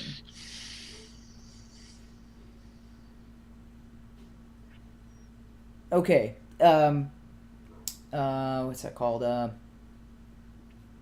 Angel of Mercy, right? Those are nurses and doctors who kill their patients so that the patient avoids all their suffering and all that. And yet they go to jail for this. So that is inconsistent because they should be allowed to kill those patients because those patients are headed for a lifelong of, or the remainder of their life being suffering and pain. And so these angels of mercy kill them in order to save them from that life. Yeah, that is something. Do those people want to be murdered? I mean, do those patients want to be killed? No, if they did, it would be assisted suicide. I mean, what if those patients are perfectly content with their lives? I mean, that's why we don't allow angels of mercy. Yeah. That's why And that's so murder. what if a child You're going to right, foster care would be content with their life and you're taking that decision from them? They're not capable of decisions. So,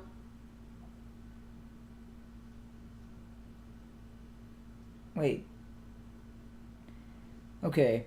So, someone who is sick, who is going to be in a lot of pain and misery, somebody else can't make that decision for them. But somebody else who might go into foster care and might enjoy it, you can make that decision for them. Because at the point where you make your decision, they aren't allowed to make theirs. Or they are incapable of making theirs. Because one is a sentient, sapient person, the other is not.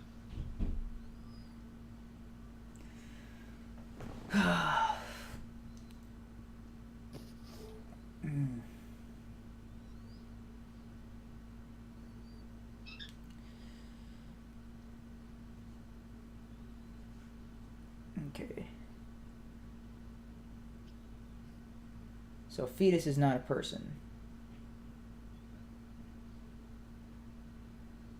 They are a potential for person, but they're not yet a person. Person, by definition, is a human being being regarded as an individual, a category used in the classification of pronouns, possessive determiners, and verb forms, according to whether they indicate the speaker first. Actually, fuck it, that's just grammar. Yeah, that's grammar. But yeah, you get that. But Yeah, yes. I just realized that. But according to Ham, that's not the case when you're discussing a fetus. It's not a person yet. So independent DNA strand, potentially different genitalia or sex from the parent, potentially different blood type from the parent, but not an individual. Completely separate DNA, not an individual. A dog Individuality. A chimpanzee has all the same basic components of a human fetus, except What? its brain is much smaller. The DNA doesn't have nowhere near the mind that a human has. DNA from a human and a different DNA from a dog or a chimpanzee It's are only a distinctly few different. percent. It's only a few percent difference, like 3%. Which is why they can tell the difference between animal blood at a crime scene and human blood at a crime scene. Because it's only a few percent. It's different enough where they can tell.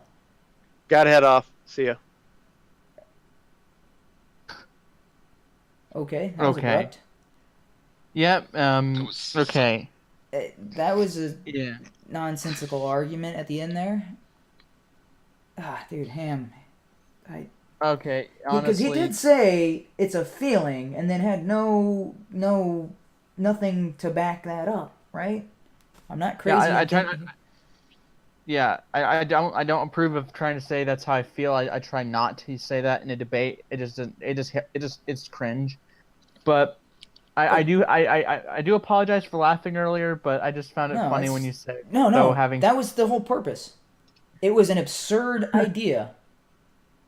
But that's yeah, no, I get you. That to me is like the quote of the fucking year.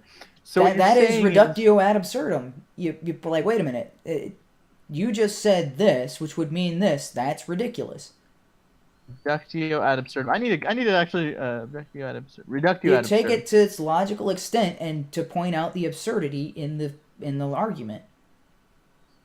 Because that's okay. I thought that was a type of fallacy. Actually, no. Reductio ad absurdum is a valid proof. It's pointing out a fallacy in someone else's argument, something that may not be obvious because this is. So, there are a lot of ideologies which go halfway. Socialism is a halfway ideology. They look at right now we have all of these resources. So if we just redistribute those resources, we'll still get the same progress or the same gain, but we'll also have evenly distributed resources. They haven't thought it through that once the resources are evenly distributed, that slows down the progress, because right now we're having so much progress because the people who are doing the most progress have all the resources they require to make that progress possible. They think that they can keep getting the same results even though they change how those results are gotten in the first place. Which is why Yeah. reductio ad absurdum is pointing that... Oh, hey, Blue. Reductio ad absurdum is me pointing out that you haven't thought out your ideology all the way. It's saying, wait a minute, if all the resources are distributed, how are the people who are making the progress supposed to have access to the resources they need to make that progress possible? That is a form of reductio ad absurdum. It's saying, hey, you didn't think this all the way through. Because, yeah, that's the, like, oh, I want social, I want, communism. I just don't want the government to implement it. I'm like, well, then how are you going to get communism in the first place? That's a form of reductio ad absurdum. It's like, wait, how do you get to the end result without having that in-between step? It's the... And in the case of Ham, with that argument he made, like, I'll have to rewatch this to make sure that I didn't take him out of, or didn't misinterpret or strawman his argument. I'm not sure how it got there. Like, I'm not sure how it got there. It was just one of those... Because he said parents have a say-so in abortion, or in whether a child lives or die. And I talk about terminating a pregnancy. I'm like, no, that's not the case. Dads don't have a say-so in whether a mother terminates the pregnancy or not. And then he said, yes, they do. The dad participates in the conception. And I'm like, well, then that would mean... Not real. that the conception part is part of the abortion, or is equal to the abortion. That's... Yeah. Like there's some states, I think, where you could sign away your paternal rights if you don't want to be involved in others. You are fucked. Yeah, and most of the time you were fucked. That's why, I mean, there should be a lot of people, a lot of men, which actually this is one of the primary rises of the insoles and the MRA, what's that called? Not insoles, what do they call themselves? MGTOW.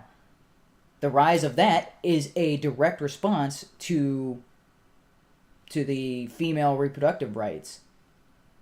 I mean, among other things, but if females are the only ones who get to determine reproductive rights, and they can determine to keep your child and force you to pay for it, well then, yep, if that's how the game is played, I'm out. I opt out. I'm not going to play at all. Because even though I am I'm pro-abortion, like for only up to a certain extent, I do despise some of the rhetoric that comes from like my side of the argument, like like when I hear someone like Lena Dunham go on public record in interviews saying, "Oh, I wish I could have had an abortion. I wish I know how to feel," and I think, oh God, it makes me ashamed to be on this on my side. Yeah, I wish I would have had an abortion. What? Yeah, it's. I especially And hate there's the ones side who where... brag about their abortion as if it's a badge of honor, saying, "Oh, I killed my babies. I do this. I do that." And I'm thinking, oh God, this is the reality is it's a dark reality. I mean, my wish. Yeah. Did you see Michelle Wolf? Oh, her pro-abortion episode. Yeah. Yeah, like don't look up the hashtag shout your abortion. Trust me, I almost put my fist through the monitor. And the thing is, I philosophically do not like abortion. I wish there would be fewer abortions. I think we are too far ahead now to actually... I don't think Roe v. Wade is going anywhere, honestly. Like, these people who are, like, fear-mongering about Kavanaugh, or however the hell you pronounce his fucking name. Yeah. I'm not convinced that automatically that if he is confirmed by the Senate that Roe v. Wade is going away. I think there's been numerous attempts by the states, and they've all failed. It makes me wonder, this is something I've pointed out before, is like, well, if they're so afraid of Roe v. Wade being overturned, get something passed through Congress. Then Roe v. Wade can be overturned all at once, and abortion is still illegal if it's passed by Congress. Yeah. I mean, it does nothing for our argument, at least my side of the argument that's pro-choice anyway. It does nothing to trivialize abortion, like, because ideally, everyone would have like sort of like safe sex. There wouldn't be any sort of mistakes, because that's really a last resort, having an abortion. Yes. And I support the choice to have that abortion, but it's not some trivial matter that and that's the mistake of the rhetoric that comes from my side, is that it's a trivialization, just saying, oh yeah,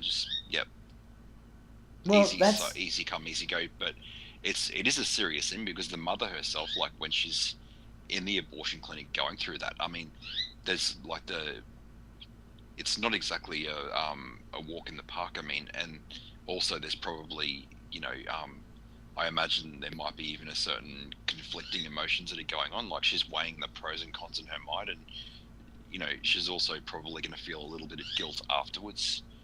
Oh yeah. Because that's so trivializing that is just such a bad political strategy. I think the woman who actually fought for Roe v. Wade, I can't remember her name. I think she actually became a huge anti-abortionist after.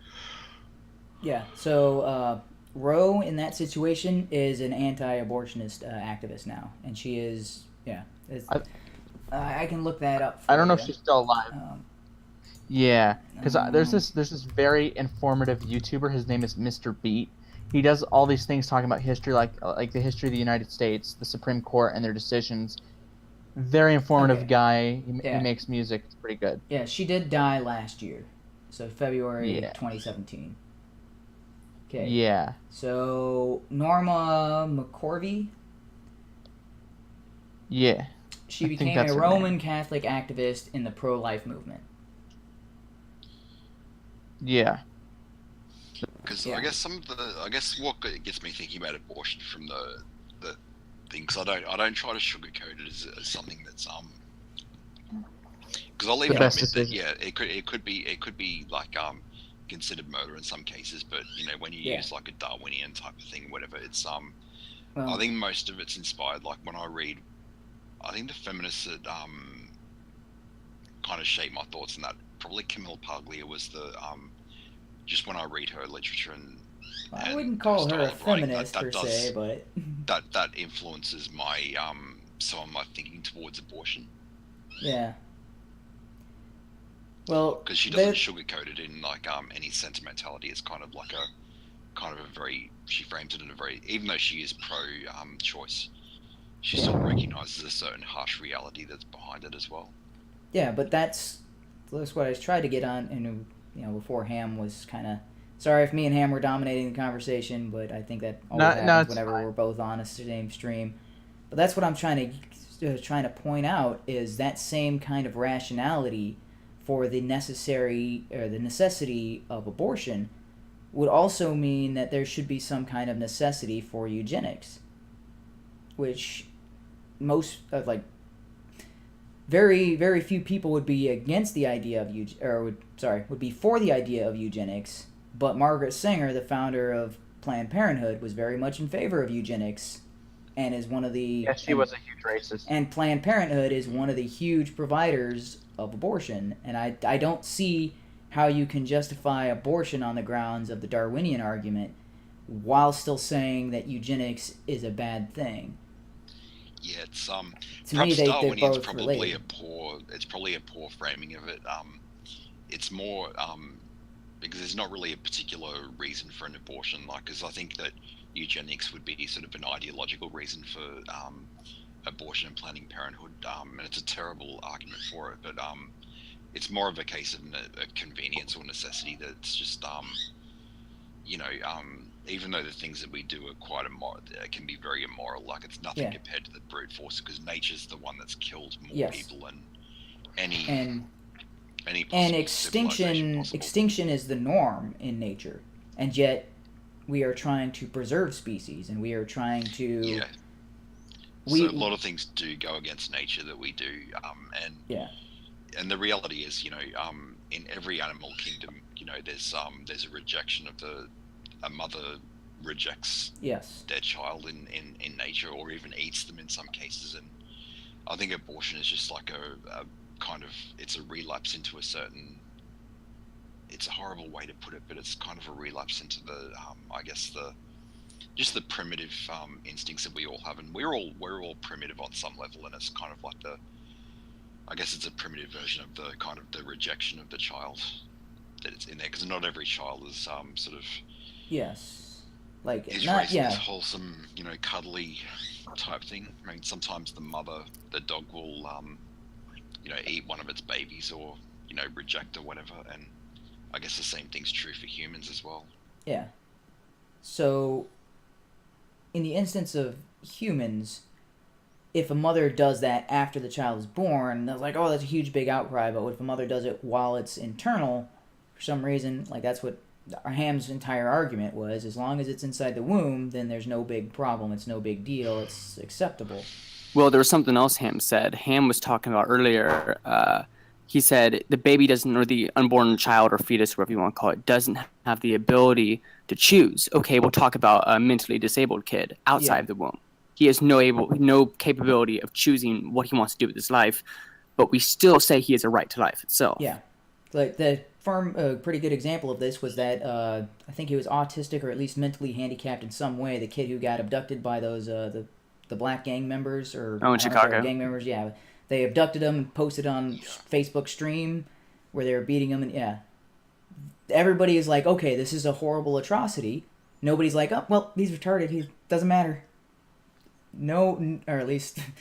Everybody except for the 4 people doing the act were like, oh, dude, that poor guy, that's horrible. I mean, there was actually, I did see quite a few people saying that this was justified. Some actually, I did see a few reaction videos laughing at this. Oh. Surprised they weren't taken down. I think a few of them were taken down.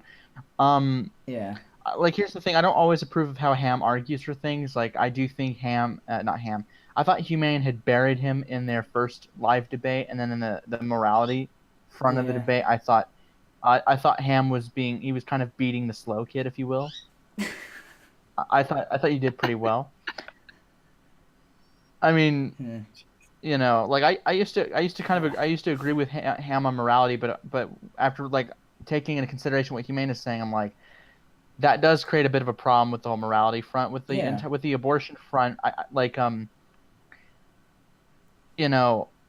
do disagree with what the hell is it? I disagree with anyone who supports late-term abortions. I know it's like, I think they are a fringe minority of those who might say, oh yeah, shout your abortion or be like late terms. I think you'd have to be like a disturbed person to actually like late-term abortions. I'd be on the side of, you have to be a disturbed person to like abortion at any point during a pregnancy. But I don't think I think it's a fringe minority that likes it. Yeah. Speaking of because I know that autism was brought up. It's becoming a real problem. Like, I think that it's a conversation that really needs to be had, like with like a lot of videos or whatever, to be public conscious. But the marginalization of particularly men, autistic men and feminists. Yeah. Like, I don't get that dynamic at all. It's the way in which because I'm hearing, because you hear one story and you think, okay, that's a fringe case, but then you hear another story, then you hear another one, and then another one, and it almost needs its own movement, like a Me Too movement for autistic men who've been somehow targeted by that feminism has been very hostile towards these particular men. You would think autism would kind of like, okay, would trump the, hey, you're a woman. Like, no, people with autism have it worse off than you just because you're a woman. And yet, for some reason, that doesn't apply. Because so much for intersectionality. Yeah, somehow the male aspect of being autistic, male aspect plus autism, male privilege is so much more that it brings the autistic person above a working, thinking, fully functional female. That like, I don't understand how your math works there. You're like, okay, male privilege is so awesome. It makes you, even if you have autism, it's not enough to make you lower than a normal fully functioning woman. I generally don't like gender ideologies. Like, particularly, I'm not a fan of feminism, and like, by the same token, I'm not really convinced by that, because I've seen a lot of MRA content as well, and I don't really like a lot of their rhetoric either, because it seems to be this competition. They say that I wish we could just come to the place where we could just say, okay, women have it bad in X, Y, and Z, and men have it bad in A, B, C. So let's just help each other out with our shit. Like, I know that there are, probably like when it comes to racism and that's still a bit of a problem, and same with disabilities in class. There are big problems, but when it comes to gender, you just can't. It's comparing apples and oranges. It's just stupid. It's pointless to have this kind of pissing competition, saying, "Oh, no, I have it worse. No, you have it worse. I have it worse." And it's fighting fire with fire, and this is something that's been more and more of a problem lately.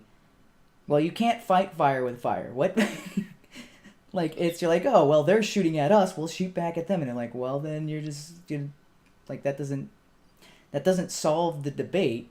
This is why we don't give our firemen torches, we give them water hoses, because you have to put out the fire. But the MRAs are kind of like, they are playing in the same game, and you're like, no, that's not how this works. And yet, so some examples in, like, the whole Cernovich going after James Gunn, that's, hey, we're just using their same tactics against them. And you're like, no, you're trying to fight fire with fire. And Crowder has been doing this a little bit recently as well, with his, the firebomb thing with that girl who tweeted about the firebomb, and he kind of just basically goes up and kind of harasses her for a bit, and it's like, I was kind of thinking, you're better than this. I know she was in the wrong, but that seemed overboard. And he's like, well, that's what we got to do. And I'm like, nah. I can understand a little bit of that, just have a few isolated cases and then point to them and say, see, you don't like it when we do it to you. Why do you get to do it to us? And try to get everyone on the same principles. But overall, it's not a good idea. Yeah, and that's but that idea is exactly what people had a problem with what was his name? The guy who was talking about Jordan Peterson. The one who said, you're an angry white man. That guy? You're an angry white man. Everybody's like, you are complaining about being lumped into a group, and so your solution is to lump white men into a group. You're like, that's the same. But for some reason, all the political conservatives and a bunch of people on the right of the spectrum were furious with that guy for saying the angry white man about Peterson, and I was among them.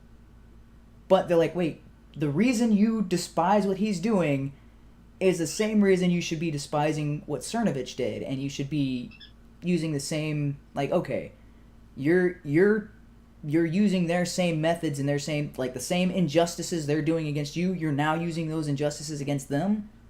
How is that any different from that guy saying, well, you're an angry white man? To me, I don't see the difference between the two. To me, they both are. You're like, okay, if something is wrong, nobody does it. Nobody does it.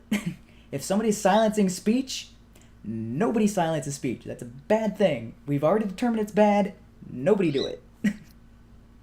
Yeah, I mean, there's no point in doing that. I've read so many articles where they can do all of it takes a lot of mental gymnastics to justify saying, okay, it's okay, we can do that to you, but you can't do that to us. Like, it's like they were talking about how sexist the Olympic Games were, but then they showed this article of these pictures.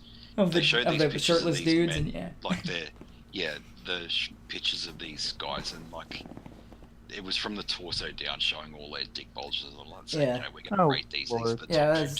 They were talking about their chest and pecs and stuff, and then they were talking about their bulges.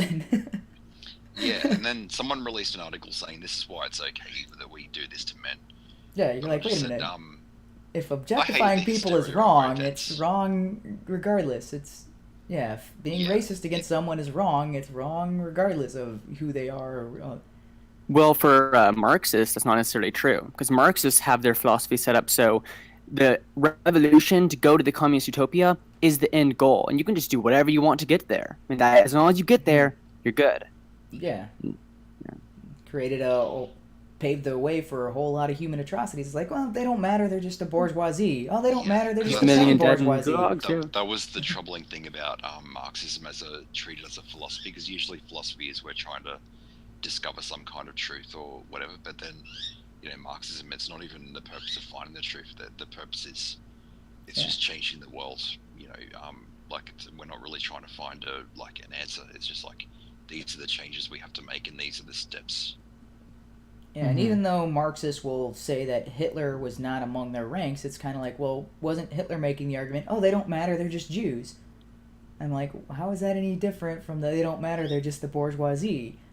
Well, I mean, there are a few differences. Like, Hitler still did some private property. Marx was entirely against it. He wasn't a pure Marxist, but on the economic scale, he did have some left-leaning policies. Yeah, but I would say the the mentality that it's okay to do this to that group because it's for the greater good, Yeah. that is in line with the ideology of, oh, well, if it's a class-based system, then this class needs to go away, right? Because they're the ones oppressing. And it was Also, for Hitler. yeah. It was hey, that class being Jews is the one oppressing everybody, so we need to get rid of them so that way we're no longer being oppressed by that class. Although they didn't call it class, it was There's the separation of ethnicity versus classes and where you are in society, but the idea, or what's the word I'm looking for? The concept is very, if not very close to one another, are the exact same concept. The problem with arguing about Hitler is, for propaganda, he used everything. He was anti-socialist, but kind of socialist when he needed to be. He was anti-capitalist, but capitalist when he needed to be. And so if you get into an argument with someone, when he needed to be, you get in an argument with someone, they'll just say whatever the propaganda is, they'll accept it and not actually look at the actions he did and define him by that. Yeah. Maybe that would be an interesting stream to have next week. Was Hitler a capitalist? Because I saw a stream from which I have not seen yet, but there was a stream that Lapis did about whether or not Hitler was a capitalist or not. He's a Machiavellian. Well, yeah, I think she actually changed the guy's mind. But yeah. Who? It's a tough one. Sorry, what? The other sad thing about like it's really sad about the discourse when it comes to, because I know that Jordan P. Peterson, it's such a polarized reaction, and this is the thing, like I've never ever seen, like especially in the public discourse, I've never ever seen anyone sort of be able to deliver their opposition or whatever to his ideas in any sort of way, because they seem so inept. Whereas it is easy to actually point out, like you can look at interviews or whatever, or even the philosophy, and it is easy to point out things that you don't agree with, or there's inconsistencies there. But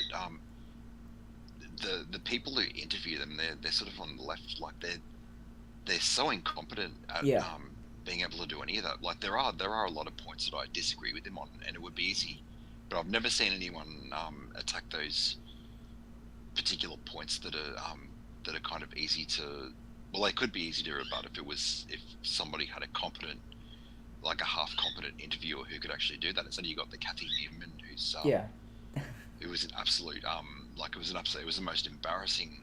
So what you're saying is, it became a meme. Oh my god! Now you can't even get clarification on someone's argument without them saying, "Hey, you're just doing a Kathy Newton." I'm like, actually, HUMANE, you're wrong. What you're doing is a Kathy New People from that.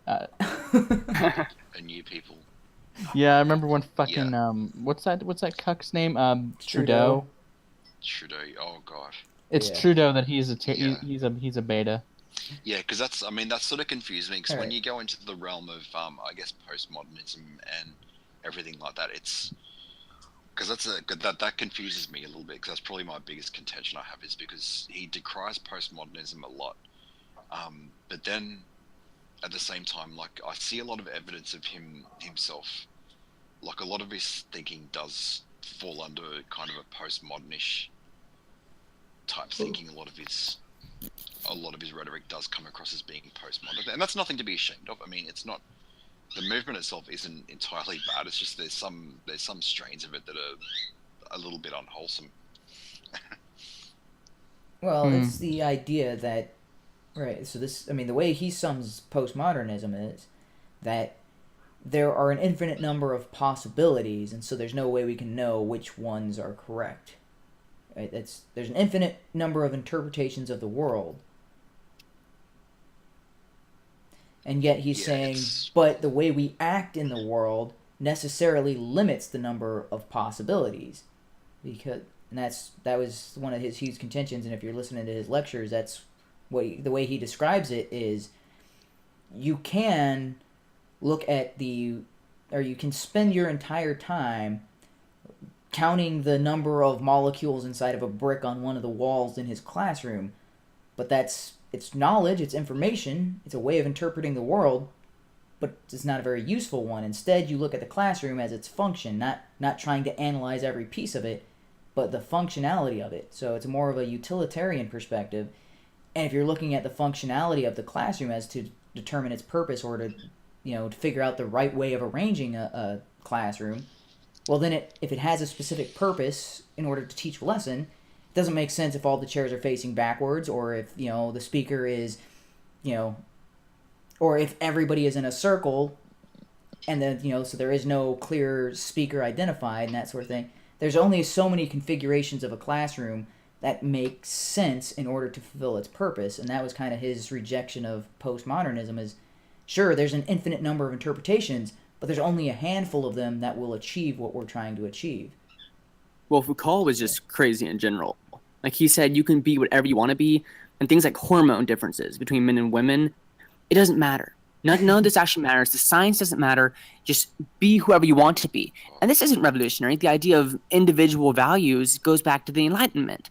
But Foucault kind of just rebranded it and ignored science, and people call him revolutionary. So I mean, that's probably the biggest damage to scholarship is that it's this French import.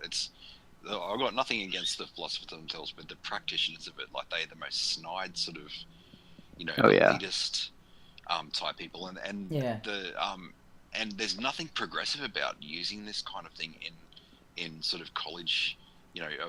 Obfuscating all this language and, deliberately kind of confuse things. And, I remember being assigned these texts when I because I did my major in mathematics, which is fine. But then when I did my teacher training, I had to do this course in social science, and they were treating this, people like Foucault and Derrida like these, religious gods. And then when they were using that as part of their teaching, like these were like priests that were murmuring to each other. It was this kind of jargon that was unnecessarily complicated, and then when you sort of peel back the layers and try to find whatever the meaning is, it's like they're not really saying anything that's really, really profound. And it's such a there's nothing progressive about it. It just creates a divide. It's like a power structure. It's where the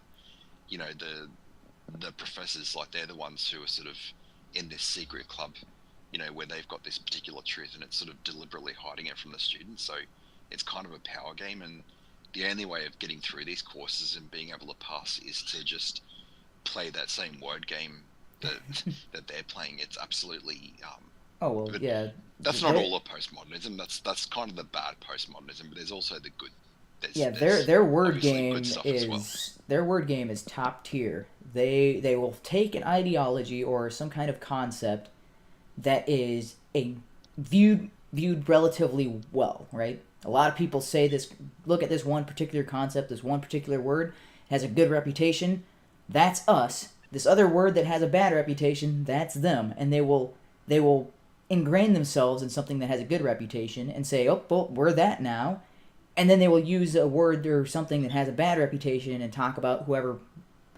So we'll see this in a whole bunch of areas where this is the case, where they integrate themselves into something and they change it from what it originally was and act as if keeping the same label makes it the same as it originally was. I'm trying to think of trying to think of a good example, but probably the examples I'm thinking of are like, oh no, that's kind of an isolated incident. People probably won't recognize what I'm talking about, but I've seen that. Okay, Netflix. Netflix is a prime example of this, because Netflix started off as just a business and it's streaming and it does, but you can. Oh, I guess we lost Blue. But you can see how slowly over time they've added more programming with a definite leftist lean, and that's because if you look at their structure of their organization, leftists have started integrating into the business of Netflix, and they've started changing what Netflix was. So now you've got all of these programs that are Netflix originals that are entirely political. They are entirely leftist, and you're like, but people don't want to watch those programs, but they couple it with what Netflix already was. And they act as if Netflix hasn't changed, and you're like, Netflix used to be a place to go for original comedy. And now their original comedy is an hour-long special of some lesbian not telling one freaking joke the entire time. Right, have you seen that? It's basically the vagina monologues, and you're like, this is what you've labeled comedy. Yeah, It's sure. I mean, you think it'd be more because it seems like that sort of show would be more of a TED talk or yeah, just a talk, like not a comedy but show. it's listed as a comedy special. And if you look at the list of comedians and all that sort of thing, where is the opposite perspective? And yet, when you look at Netflix's history prior to that, they were politically indifferent. They had all kinds of different content from a bunch of different sides. But over time, they've shifted completely over to the left, and right now, they're still on the upswing, but they're on their way down. They are headed for a crash. That business is as long as they keep up their current routine, all their original content is going to be garbage and that nobody wants to watch. And they will lose subscribers, and they will act, oh, well, what's going on? Well, I guess it's because people don't like women. And you're like, no, it's Okay. people don't Yeah. want that on their stream. They wanted what Netflix was originally, and you guys are changing it to something else and pretending it's still Netflix. That's Yeah. not how this works. Blue has said in the chat that he says, I know I just joined, but I haven't eaten in 8 hours, so Oh. I'll catch you guys later. Yeah, that's fine. And if you want to join Yeah, us that's next week, understandable. yeah. It was very Yeah. good talking to you, and I'm glad we met on Twitter because he's a really smart guy. Yeah, Um, especially the fucking disaster. Like, Vanguard, I respect the guy, but fucking hell, he Oh, was no, an I don't. idiot about Yeah. that whole. Like you can disagree with me, and I'm not gonna think of you as stupid. But if you are like him and Hawk, where Hawk kept saying, "How can you say that this is objectively wrong? How can you say that having a standard of living is objectively better than not?" And I'm like, okay, you're just being a fucking tool. Yeah. Oh, I'm All right. assuming his head was run over by the slow bus, right? Yeah. And so what? Oh, something popped in my head when Blue was talking about Foucault, right? Because when I was attending college, my first year in, I was in honors college at UMSL, and the dean was a hippie leftist guy, and one of my classes, he was the professor. So he was the dean of the honors college, but he also taught some classes, and he had this whole list of books that I was supposed to read. One of them was on Diogenes the Cynic. And I don't know if you know who Diogenes the Cynic is, but I'm like, any person looking at this guy is like, no, this guy's a crazy homeless guy. This guy is not a radical, amazing thinker. This guy is nutso.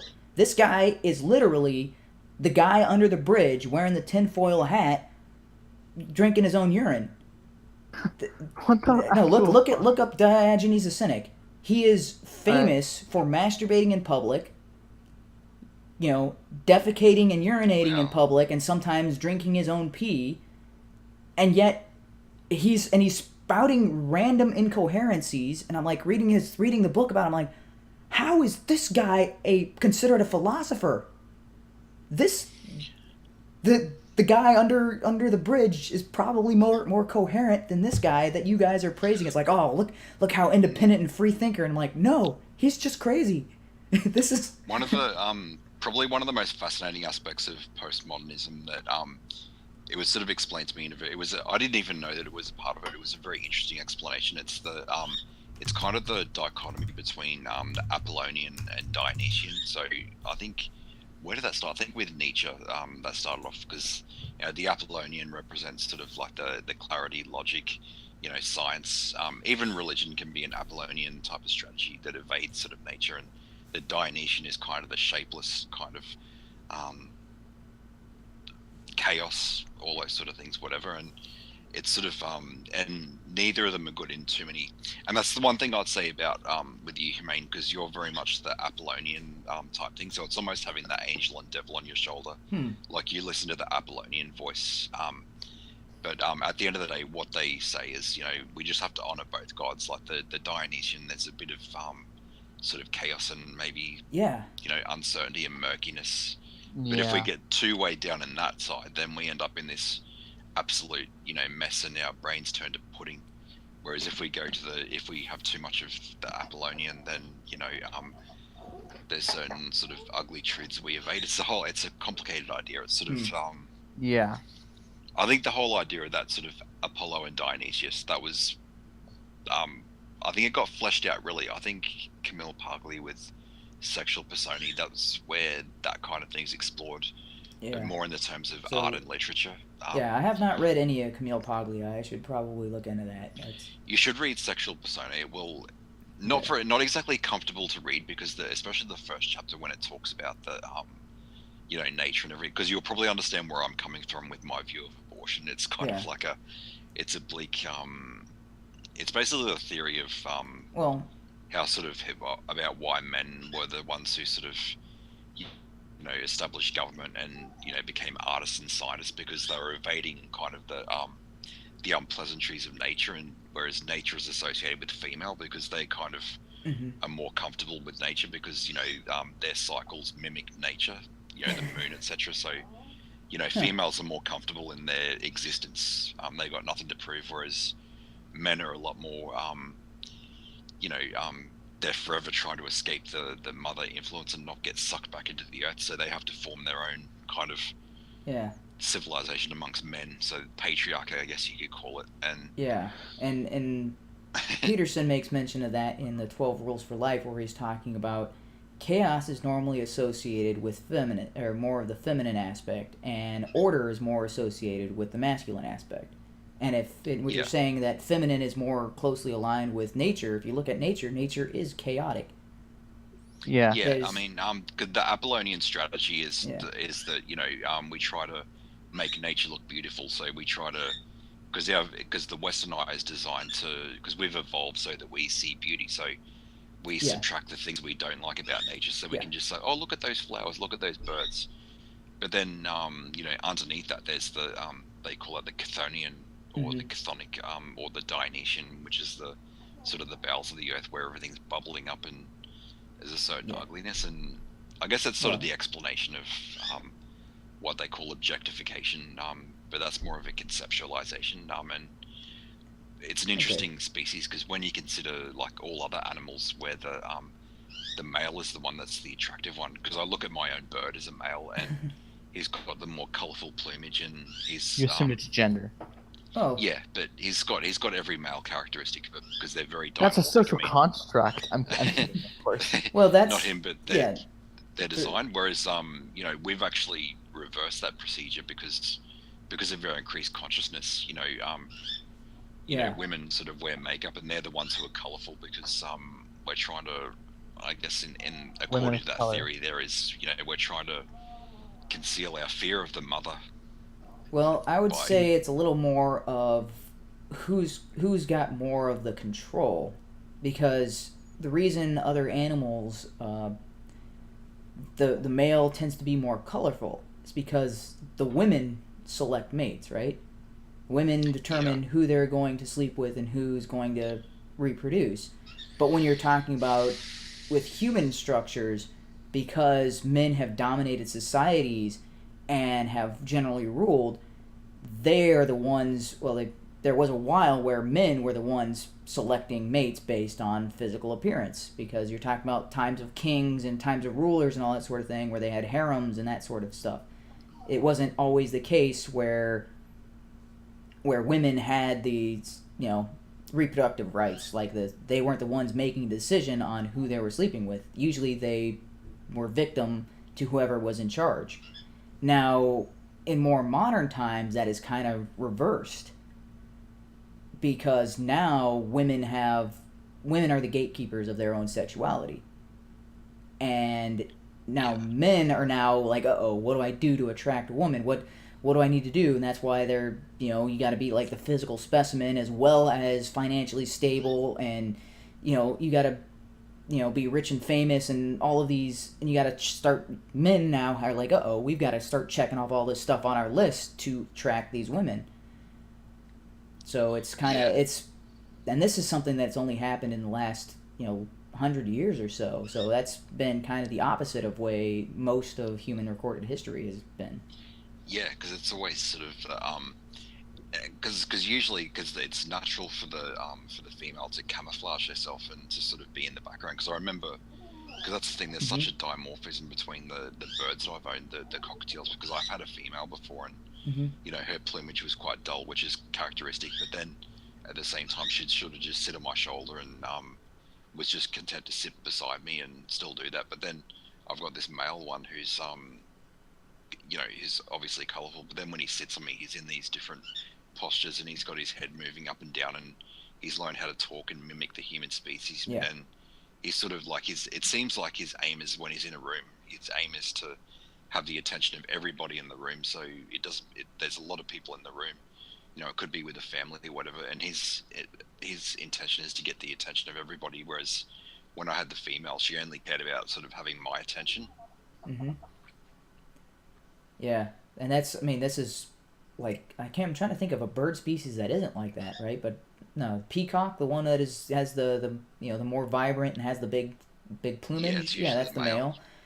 The most songbirds are the males of the species. Like the ones who are singing the songs, yeah, they're trying to attract a mate with the song. Yeah, because that's with mine, because my boy, he can sort of, and that's with the male cockatiels, they can be trained to talk. Yeah, they can be trained to sing. They can be trained to sing "Let the Bodies Hit the Floor." That. Yeah. Well, it depends on what you sing to them, but they can mimic. Sort of you've seen that. The female doesn't have the propensity to talk, or yeah, you've seen the was it a parrot or was it a cockatiel? I don't remember which one, but yeah, it's singing "Let the Bodies Hit the Floor" is awesome. Yeah. There was something else. Okay, I was going to try to tie that sort of back into the discussion when it comes to abortion.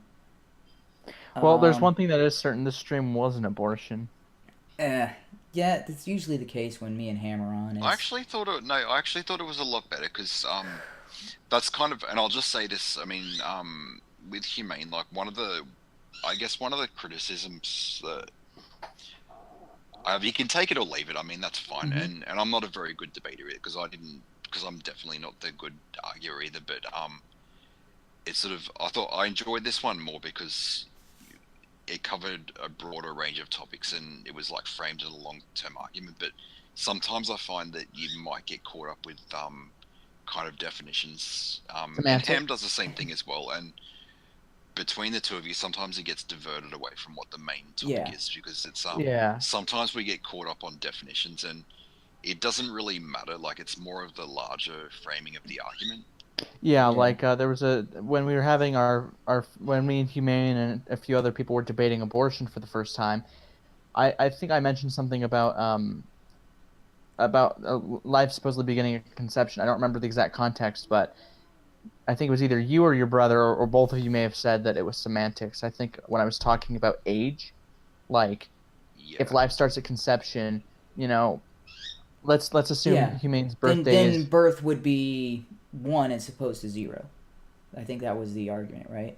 No, we'd be 9 months older than we actually are. Like if I was born on September 1st, I should have been born on I should have been born on December 1st of the previous year.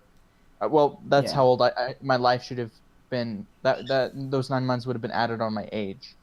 Yeah, and I think we pointed out that is something that is specific to the United States as far as age, because in a lot of Asian cultures they start out at year 1. When you're born, you're 1 year old. That's I don't know if that's just Asian or and then HUMANE made a really good point about age. I do not remember which one of your episodes it was. I don't know if it was an abortion, but if it was, then... But it made a lot of sense, where it's like, you're mentioning someone who's 16. Mm-hmm. What's the difference between someone who's 16 and 18? Like, what is different about them that would then make them eligible, other than their age, to vote, drink, die in a war... Actually, not drink, but to vote, die in a war, and do all these things. And then 21 is when you can finally drink. 19 is when you can finally smoke. I was like, that is a pretty good point. I do think, though, that if I would recommend I wouldn't call for banning alcohol. That's not going to work, but I would rather encourage people not to drink. Yes. Because I think it's up to 25 is when the brain is done fully maturing. Yeah. Because I'm sort of, I'm actually glad that I did, even though I was fucking nervous about it, I'm so glad that I took part in the, that Academy debate show. I think because Chairviews helps organise that as well. Like, I'm glad I took part in that, because they actually use a marking rubric, and they judge you quite harshly, and they say they're looking for logical fallacies or whatever. So Really? they'll kind of pick up where you go wrong, and you're even marked according to a rubric against, and you're even given a numerical score against your opponent Really? and everything like that. And Hmm. I was sort of glad to do That's- that because at least I felt good about that. Well, I won, but I felt bad for my opponent because he was a substitute at the last minute. But yeah, the one thing they said to me is you were kind of conceding too much within the debate. Like you could sort of say, okay, I agree with you. Like when I started the rebuttal, I said, okay, you made a very good point about this and this, so I can agree with that. However, I disagree with that, but I got in trouble for doing that little bit of concession. Yeah, I do this thing where just for fun, like if I have a debate or a discussion, well, mostly a debate, I'll do a poll to get the general public opinion. I mean, it's a bit flawed, but I think it's kind of funny. Like, who won this debate? I mean, I think Ham narrowly won the poll in the third debate, and HUMAne narrowly won the second one, and he won in a landslide the first time. It's just kind of funny. Like, sometimes you're like, they totally rigged that poll, but other times it's like, that seems just about right. Yeah, I think it'd be so much easier for me if I disagreed with him. I'm sorry, if I disagreed with HUMAne in every stream, but it's not the case though. That's why I feel like my brain is just made of mush. Yeah. Because Yeah. on this case, I was arguing against HUMAne, and then favoring more in terms of Ham. But then the next day, if it's another topic, then it ends up being like, okay, I agree with you, HUMAne, and now I disagree with Ham, and that kind of that does my head in. Yeah. It'd be so much easier if I could just disagree with that person. No, on every I would say it's but not unfortunately, because me and Ham disagree on like 99% of everything. So it's Social issues very, equal- very frustrating trying Yeah. to have a conversation with him when he's sitting there telling me that the Bible is all for abortion. I'm like, no, you're misinterpreting that, and I pointed out why, and he would not accept that. And I'm like, okay, let's try if I do the exact opposite. And he's like, oh nope, you can't do that. And I'm like, Yeah, what do you even agree on? I mean, you both like capitalism, although he's a social democrat, which he has admitted that is just very close to socialism at that point. yeah, I guess you're both non-feminists. That's Yeah, although I don't know if HUMAne or Ham would call themselves anti, they're just not. yeah, that's the same with me. Yeah. I don't really go anti-feminism. Like I prefer just to say, like because being anti means you take the pie. Like someone offers you a meal, and being anti means you want to smash the plate and you're going to throw it around. Whereas being non-feminist, it just means yeah, thank you, but no thanks. I think I'll try another dish. No, I would say I would classify myself as anti-feminism. Or Same. Anti-feminist. Because I don't think there is anything good that came out of that particular mindset. Well, so I mean, everybody's gonna hear this and hate me and think, oh, it's like Bastiat. Misogynist. This is Frederick Bastiat all over again, and I'm like, no, I was in agreement with him that the votes for women has had more of a detrimental effect for both men and women than it had positive effects. So I think that prior to the votes for women, we had a we had a better political structure. The problem wasn't that women didn't have the vote. The problem is that they granted universal suffrage to men. That's where I see the problem being. It should not have been universal suffrage to men, because then they're like, oh, well, you granted universal suffrage to men, why can't women get universal suffrage? That's where it was it's a Band-Aid upon a Band-Aid, or a solution. The universal suffrage of men created more problems than it was trying to fix, right? It's trying to solve one issue of, hey, these people don't have a voice in how their society is run. And in order to fix that, they give them the universal suffrage. Well, then that creates more problems, and they're like, well, we need to fix those. Okay, let's grant that to women, and that creates more problems. Okay, we need to... And we've been solving problems on top of problems that kind of... And it was driven... I mean, it was driven by both conservative and liberal values, because the conservative side of feminism, they were saying, okay, women, we need the right to vote, because this is our duty as patriotic Americans to be part of the public sphere. So that's a very much conservative. Whereas the liberals, they were saying, we have the right to vote because, because women are just as good as men or whatever. But both conservative and liberal forces were kind of going in tandem with each other Yeah. to And produce that. And then academically, the second wave, like some of the books that were made out of the second wave, it was from. I mean, the movement itself was okay, whatever. They secured a lot of things, but some of the literature that came out of that period was you got the Scum Manifesto and Sexual Politics, and because that's where the phrase "women need men like a fish needs a bicycle," right? That was second wave feminism. Gloria Steinem. Yeah, it was like some of the things, and that's what misguided a lot of scholars in that period. Like a lot of women scholars were done a disservice because the first thing that came out of the academic was like not in the everyday public, but it was in the academic fields when they did books like Sexual Politics was kind of a scathing attack on the male authors because there's kind of a resentment that the women weren't a big part of the authorship. So, that's why I sort of admired Camille Paglia because she sort of thought, okay, these men were great, so I'm going to assimilate their greatness and then and that's match their achievements and then go forward from there. But it doesn't do good to destroy like the history and to go back and try to sanitize it and try to, smash the previous, authors and start from the ground. It's like, okay, let's assimilate all these wonderful authors and let's try to beat them. Yeah, all right. So I'm gonna have to go. Okay. But thank you for joining me. Let me know what topics you want to cover next week, and I'll accommodate that. And thank you all for joining. And as always, pineapple pizza is fucking gross. Bye. Okay. Ooh. All right. Bye. Ooh. So the stream's gonna. Yeah, you're off the air. I'm still on the air. That was kind of a little more abrupt than I was expecting. Well, I have an invitation to dinner, so I'll you can go. I think. So I've got to go have some. Okay. Yeah, if you don't mind sticking around for maybe 5 more minutes. I don't know if you had any closing remarks or anything like that. Yeah, because I know we covered a whole range of topics, but there was something that kind of popped in my mind as you were talking. It's the idea that feminists now have that unless you see a woman doing it, you can't do it. And yet you're saying Camille Paglia was like, oh, look at all these guys who are being successful. Okay, this is what they did to be successful, and this is how they...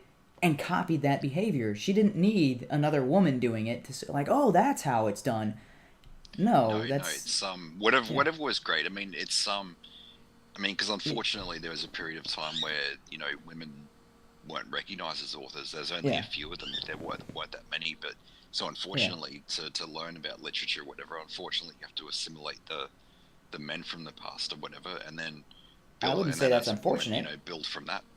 Yeah, I would say if you're, regardless of whether you're a man or a woman, you should be looking at everybody who does something well, and then emulate them. You're like, that's the I mean they've expanded that to the idea of black individuals can't look up to the leaders because all their leaders are white, and you're like, you should be able to look up to good leaders regardless of their skin color, and then start emulating their behaviors, and that's how you get prominent black leaders who. It's terrible now. I mean, the idea of representation is very much overrated because I'm sort of speaking as someone who's asexual, and we're a very small sort of minority of the population, but.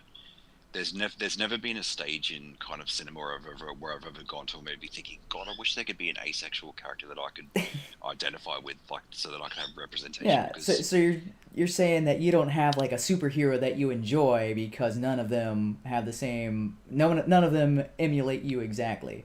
Yeah, it's like but emulate, because that's not the part of myself maybe that I not want to see on the emulate, screen. but, That's just like it's kind of stupid to think that that's the part of yourself. That if that part of myself gets represented, then I'll somehow feel like I've been represented. It's like the idea is escapism and it's imagination. Like you're putting yourself into an empathic position towards a character in the film that that has no physical qualities, like nothing in common with you, but you learn to identify with that character because there's something that you can identify within your personality. And the people who have that narrow vision, saying, "Oh, I want like more queer representation, more of this representation," to me, that's a reflection of a very vacuous sort of personality and also a limitation of their imagination. Like, I do not understand that because I don't really want to see an asexual character on the screen if there is one, and that's good for Yeah, them. if there is but one- don't expect me to identify with that character just because of that. Yeah, so it's the idea of a person who you admire who happens to be asexual, rather than I admire this person because they're asexual. Oh, absolutely, Yeah, yeah. That's the way that it should be. I mean, it's very. I mean, the chances of having a character who is asexual as well, and then me identifying that probability is infinitesimally small Yeah. because we probably have nothing in common. I might actually dislike that character. Yeah. Whereas I could identify with like the type of characters I identify with are completely the opposite of me. Like they're usually women. They're usually probably heterosexual women. Like the villainous characters, I somehow feel a certain identification with those All right. particular characters, So- like their attitudes and their anger. Yeah, so I don't know Lonely why, Wolf but- wants to be Cruella de Vil. I did not realize Yeah, that. yeah. Or it's sort of like Michelle Pfeiffer's Catwoman. There was something incredible about some of those scenes that she like put together. I was thinking, God, I can identify with the idea of that fantasy alter ego. Okay. But that's, I mean, I'm one of those weird like transgender type people, as they call it. The kind of halfway mark. But that sort of has it's not really a biological reality per se. It's more of a cultural anthropology type of. There's a utility in having that type of identity, as in throughout history, it's always been it's more of a cultural anthropology thing rather than a scientific reality. Yeah. All right. So, because let's trying to tie all this back into the topic at hand, because the idea was the libertarian perspective, and I started off by talking about that. So the Libertarian Party is pretty much split on this issue of abortion overall. Because that all determines when an individual has the right to life. And that ended up being the bulk of the discussion, is trying to find out what we can agree on is when an individual has the right to life. Obviously, that's not an area that we can agree on. But I did want to say, so this is an argument that I've heard Steven Crowder made. I've heard other people make it, but I think he made the best, the simplest case that is also, okay, that's pretty relatable and pretty understandable. He's talking about if you're on the road and you're driving towards something in the road, is it safer to hit the brakes because you can't determine what that thing is, or to just plow through it and hope that it's not a living being? Like, you're hoping that it's not a person crossing the road, or that's not you could just keep driving hoping, oh, it's just your imagination, or it's just and that's his point behind this analogy, or this story of a person driving on the road and sees something in the road, or it looks like it's walking across the road, is the same idea of, okay, so since we're having this discussion or this debate about when life starts, or when the right to life should be given, and we're having this, we're unable to agree, like Ham was saying at birth, and then he was also saying things that made it seem like, well, maybe not always at birth, but I'm saying that it's at conception. So either way, we haven't met any area that we can agree on. We don't have the common ground. But when it comes to potentially ending someone's life, wouldn't it be safer to hit the brakes and just be wrong and be like, oh, well, it was nothing, it was some garbage in the road, or would you plow through and hope that it wasn't an actual person? And I was like, oh, that's actually really good concerning the abortion argument, because it's like do you just want to allow abortion and hope that that individual doesn't have the right to life, or should we say put the brake? I am still pro-life, but I do admit that's probably one of the more robust arguments that I've heard. Yeah, it's like, where should we err on the side of caution until we know for sure, okay, this is the point where life starts, until we can reach that common ground? And I was like, oh, that's okay, yeah, I like that argument. That's the erring on the side of caution, and we didn't get to that point when Ham was still here, but I was hoping to bring that argument up sooner. But I think Yeah, and so even in libertarians, there's like same core ideology and principles. There's just a disagreement in libertarians about when life starts, and I'd say the majority of the people who are anarcho-capitalists, which while technically not libertarians, it's the same core ideology.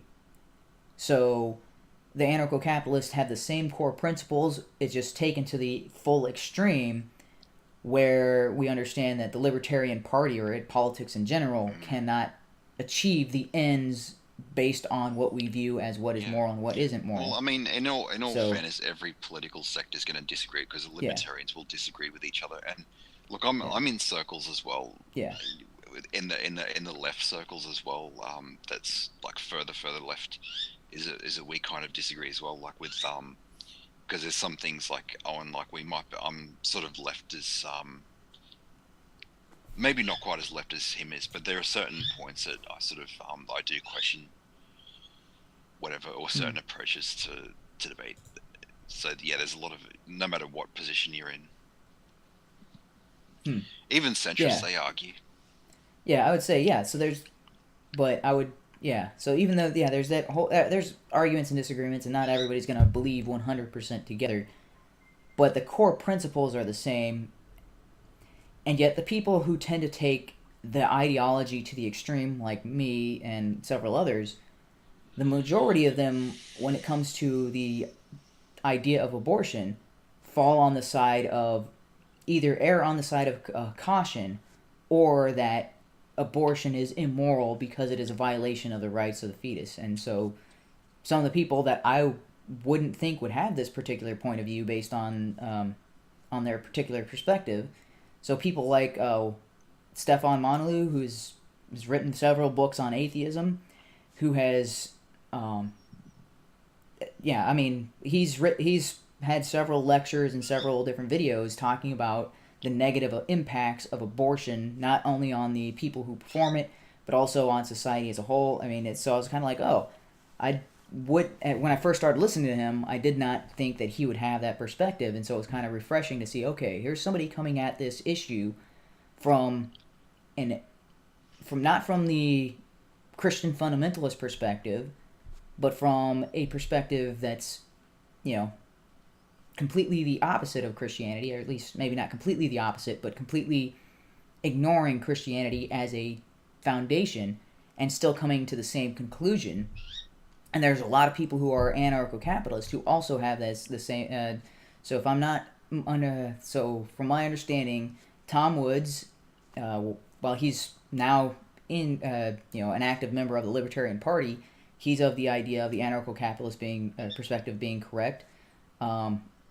Also anti-abortion. Stefan Monolu is anti-abortion. To the best of my knowledge, Adam Kokesh is anti-abortion. Larkin, I want to say Larkin Ross, or Rose or Ross, anti-abortion. Mr. Dapitan, anti-abortion.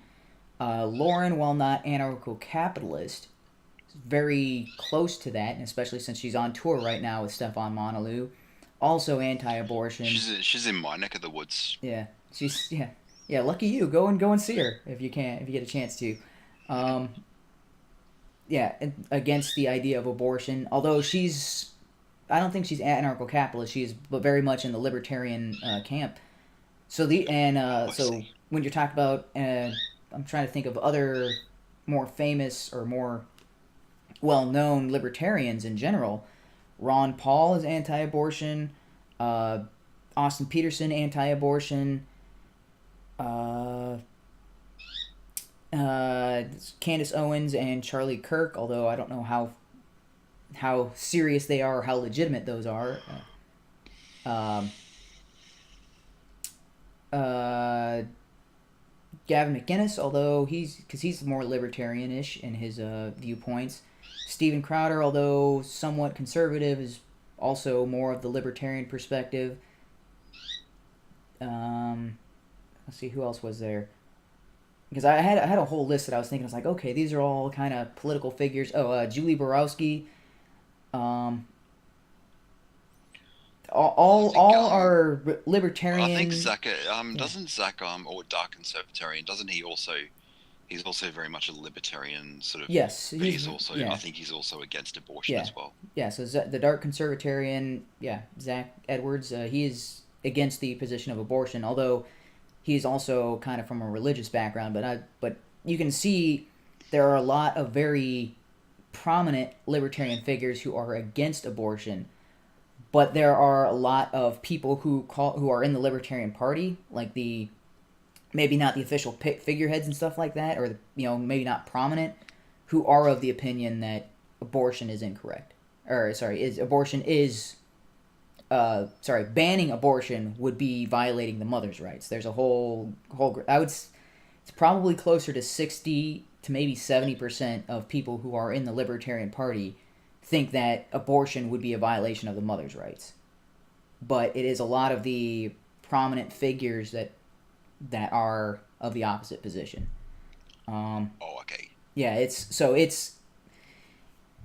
not a 50-50 split, and I was actually surprised to find that out. I was like, but most of the people that I look up to and kind of was like, oh, hey, those guys are good. Every single one of them I found out, I was like, oh, yeah. All of them share my viewpoint on abortion. I disagree with them on a whole host of other things, but for some reason, all of them are like, oh, I'm glad to see we are all in a line on this. Because there are those are some surprises you get. The other really major surprise is that because we sort of mistakenly assume that right wing is pro gun, left wing is anti-gun, but it's mostly the liberal part of the left. Yeah. Or sometimes progressive liberal. They're against gun, but if you move a little bit further to the left, we're actually for gun control, because in our minds, like you combine that progressive thought thinking, okay, if I had a child who came out as trans or gay or whatever, my attitude is, okay, yes, we'll accept them and transition, whatever, hormones.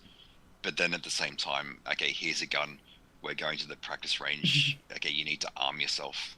Yeah, and even in the United States, it's something like 85% of the country is pro-gun, and that's way more than just on the Republican or Libertarian side. It's something crazy high like that, and you're like, oh, yeah, it's a small portion of the country that is the anti-gun activist. And like if you go like further left, like China, because we try to think, okay, who would be harder to take a gun away from, and you could think, okay, a lot of people think, oh yeah, it's going to be a conservative Republican, you'll take this out of my cold dead hands, but you try taking a gun out of, a leftist hands, like that would be a fight. All right, so I think we covered everything concerning this particular issue, although we didn't find any common ground. We didn't. Not really. We didn't settle anything, but no. Hopefully, other people sat through the entire 3 hours and 20-minute conversation, and at least you guys learned something or found something. And if you guys, and this is, if anybody's still watching this or listening to this, if you hear us say anything, or there's anything, any points or anything that we're incorrect on, call us out on it. Put it in the comments. Let us know where we were wrong. If we said something, especially me, if I said something that is inaccurate, that you have proof of, you can provide me documentation, be like, oh, you said this and this is incorrect and here's why. That's the kind of stuff I would love to see in my comments, and yet I see a bunch of random nonsense in my comments. I would be like, you're wrong on X, and here is a source saying Y. I mean, not the letter Y, but WHY. Yeah, and this is the reason that you are wrong. That's the kind of stuff I was like, okay, yeah, I would love to have a stream where it's nothing but me saying, okay, in this debate I was wrong about this, in this debate I said this, and I was incorrect, and this I said, yeah. I would love to be able to go through a list of all the times that I have been wrong and explain why, yeah. So, maybe that'll be one of these streams in a couple of weeks where I'm like, oh, I was wrong about that, yeah. It'll be the or sometimes you can HUMANE you can actually watch old videos from a year ago and thinking, oh, okay, I kind of changed my mind. Yeah, so I've been doing a little bit of that, although there's a huge time constraint considering these streams tend to be like 2 to 3 hours long. All right, but thanks anybody who sat through the end, and I will see you guys next week, and like and subscribe. And one last announcement, I had to post on the GoFundMe that the Fun Fair project is now on kind of like a permanent hiatus. I just didn't have the funding and didn't have the interest of anybody, so it's on the back burner until I can fund the whole project myself. I needed about 10,000. I raised 200. So yeah, in order to make that a reality, I could make the site live right now, but the entire time it would be up, it would be costing me money, and I don't think there is enough interest of people wanting to use the site where I could make it viable or at least profitable in, it would need to be profitable within a couple of weeks, maybe a month, in order for me to keep it up and running. So it's at this point it's not worth it on my end. So now I've kind of set the deadline way back, and I am going to try to release the more robust version that I was planning on for an alpha build, or maybe a 2.0 version. That's going to be the beta version, and that's going to be another year of development, because that's a whole lot of features that I was gonna be like, well, in order to get it out in time, let's cut that feature and let's cut that feature and let's get just the core out. But now it's like, well, there's not a whole lot of interest, not a whole lot of financing. Let's just make the whole thing and release that. Maybe I'll have interest in funding then. And in the meantime, I am working on ways of funding the entire project myself, because it looks like that's what I'm gonna have to do. All right. So I should do those announcements maybe at the beginning. Well, yeah. Thanks for joining me, Lonely, and we'll see you next Tuesday if you're available. Wait, did I just say see you next Tuesday? I am so sorry. It's kind of how that worked out. That's not very Christian of you. All right, yeah. See you later.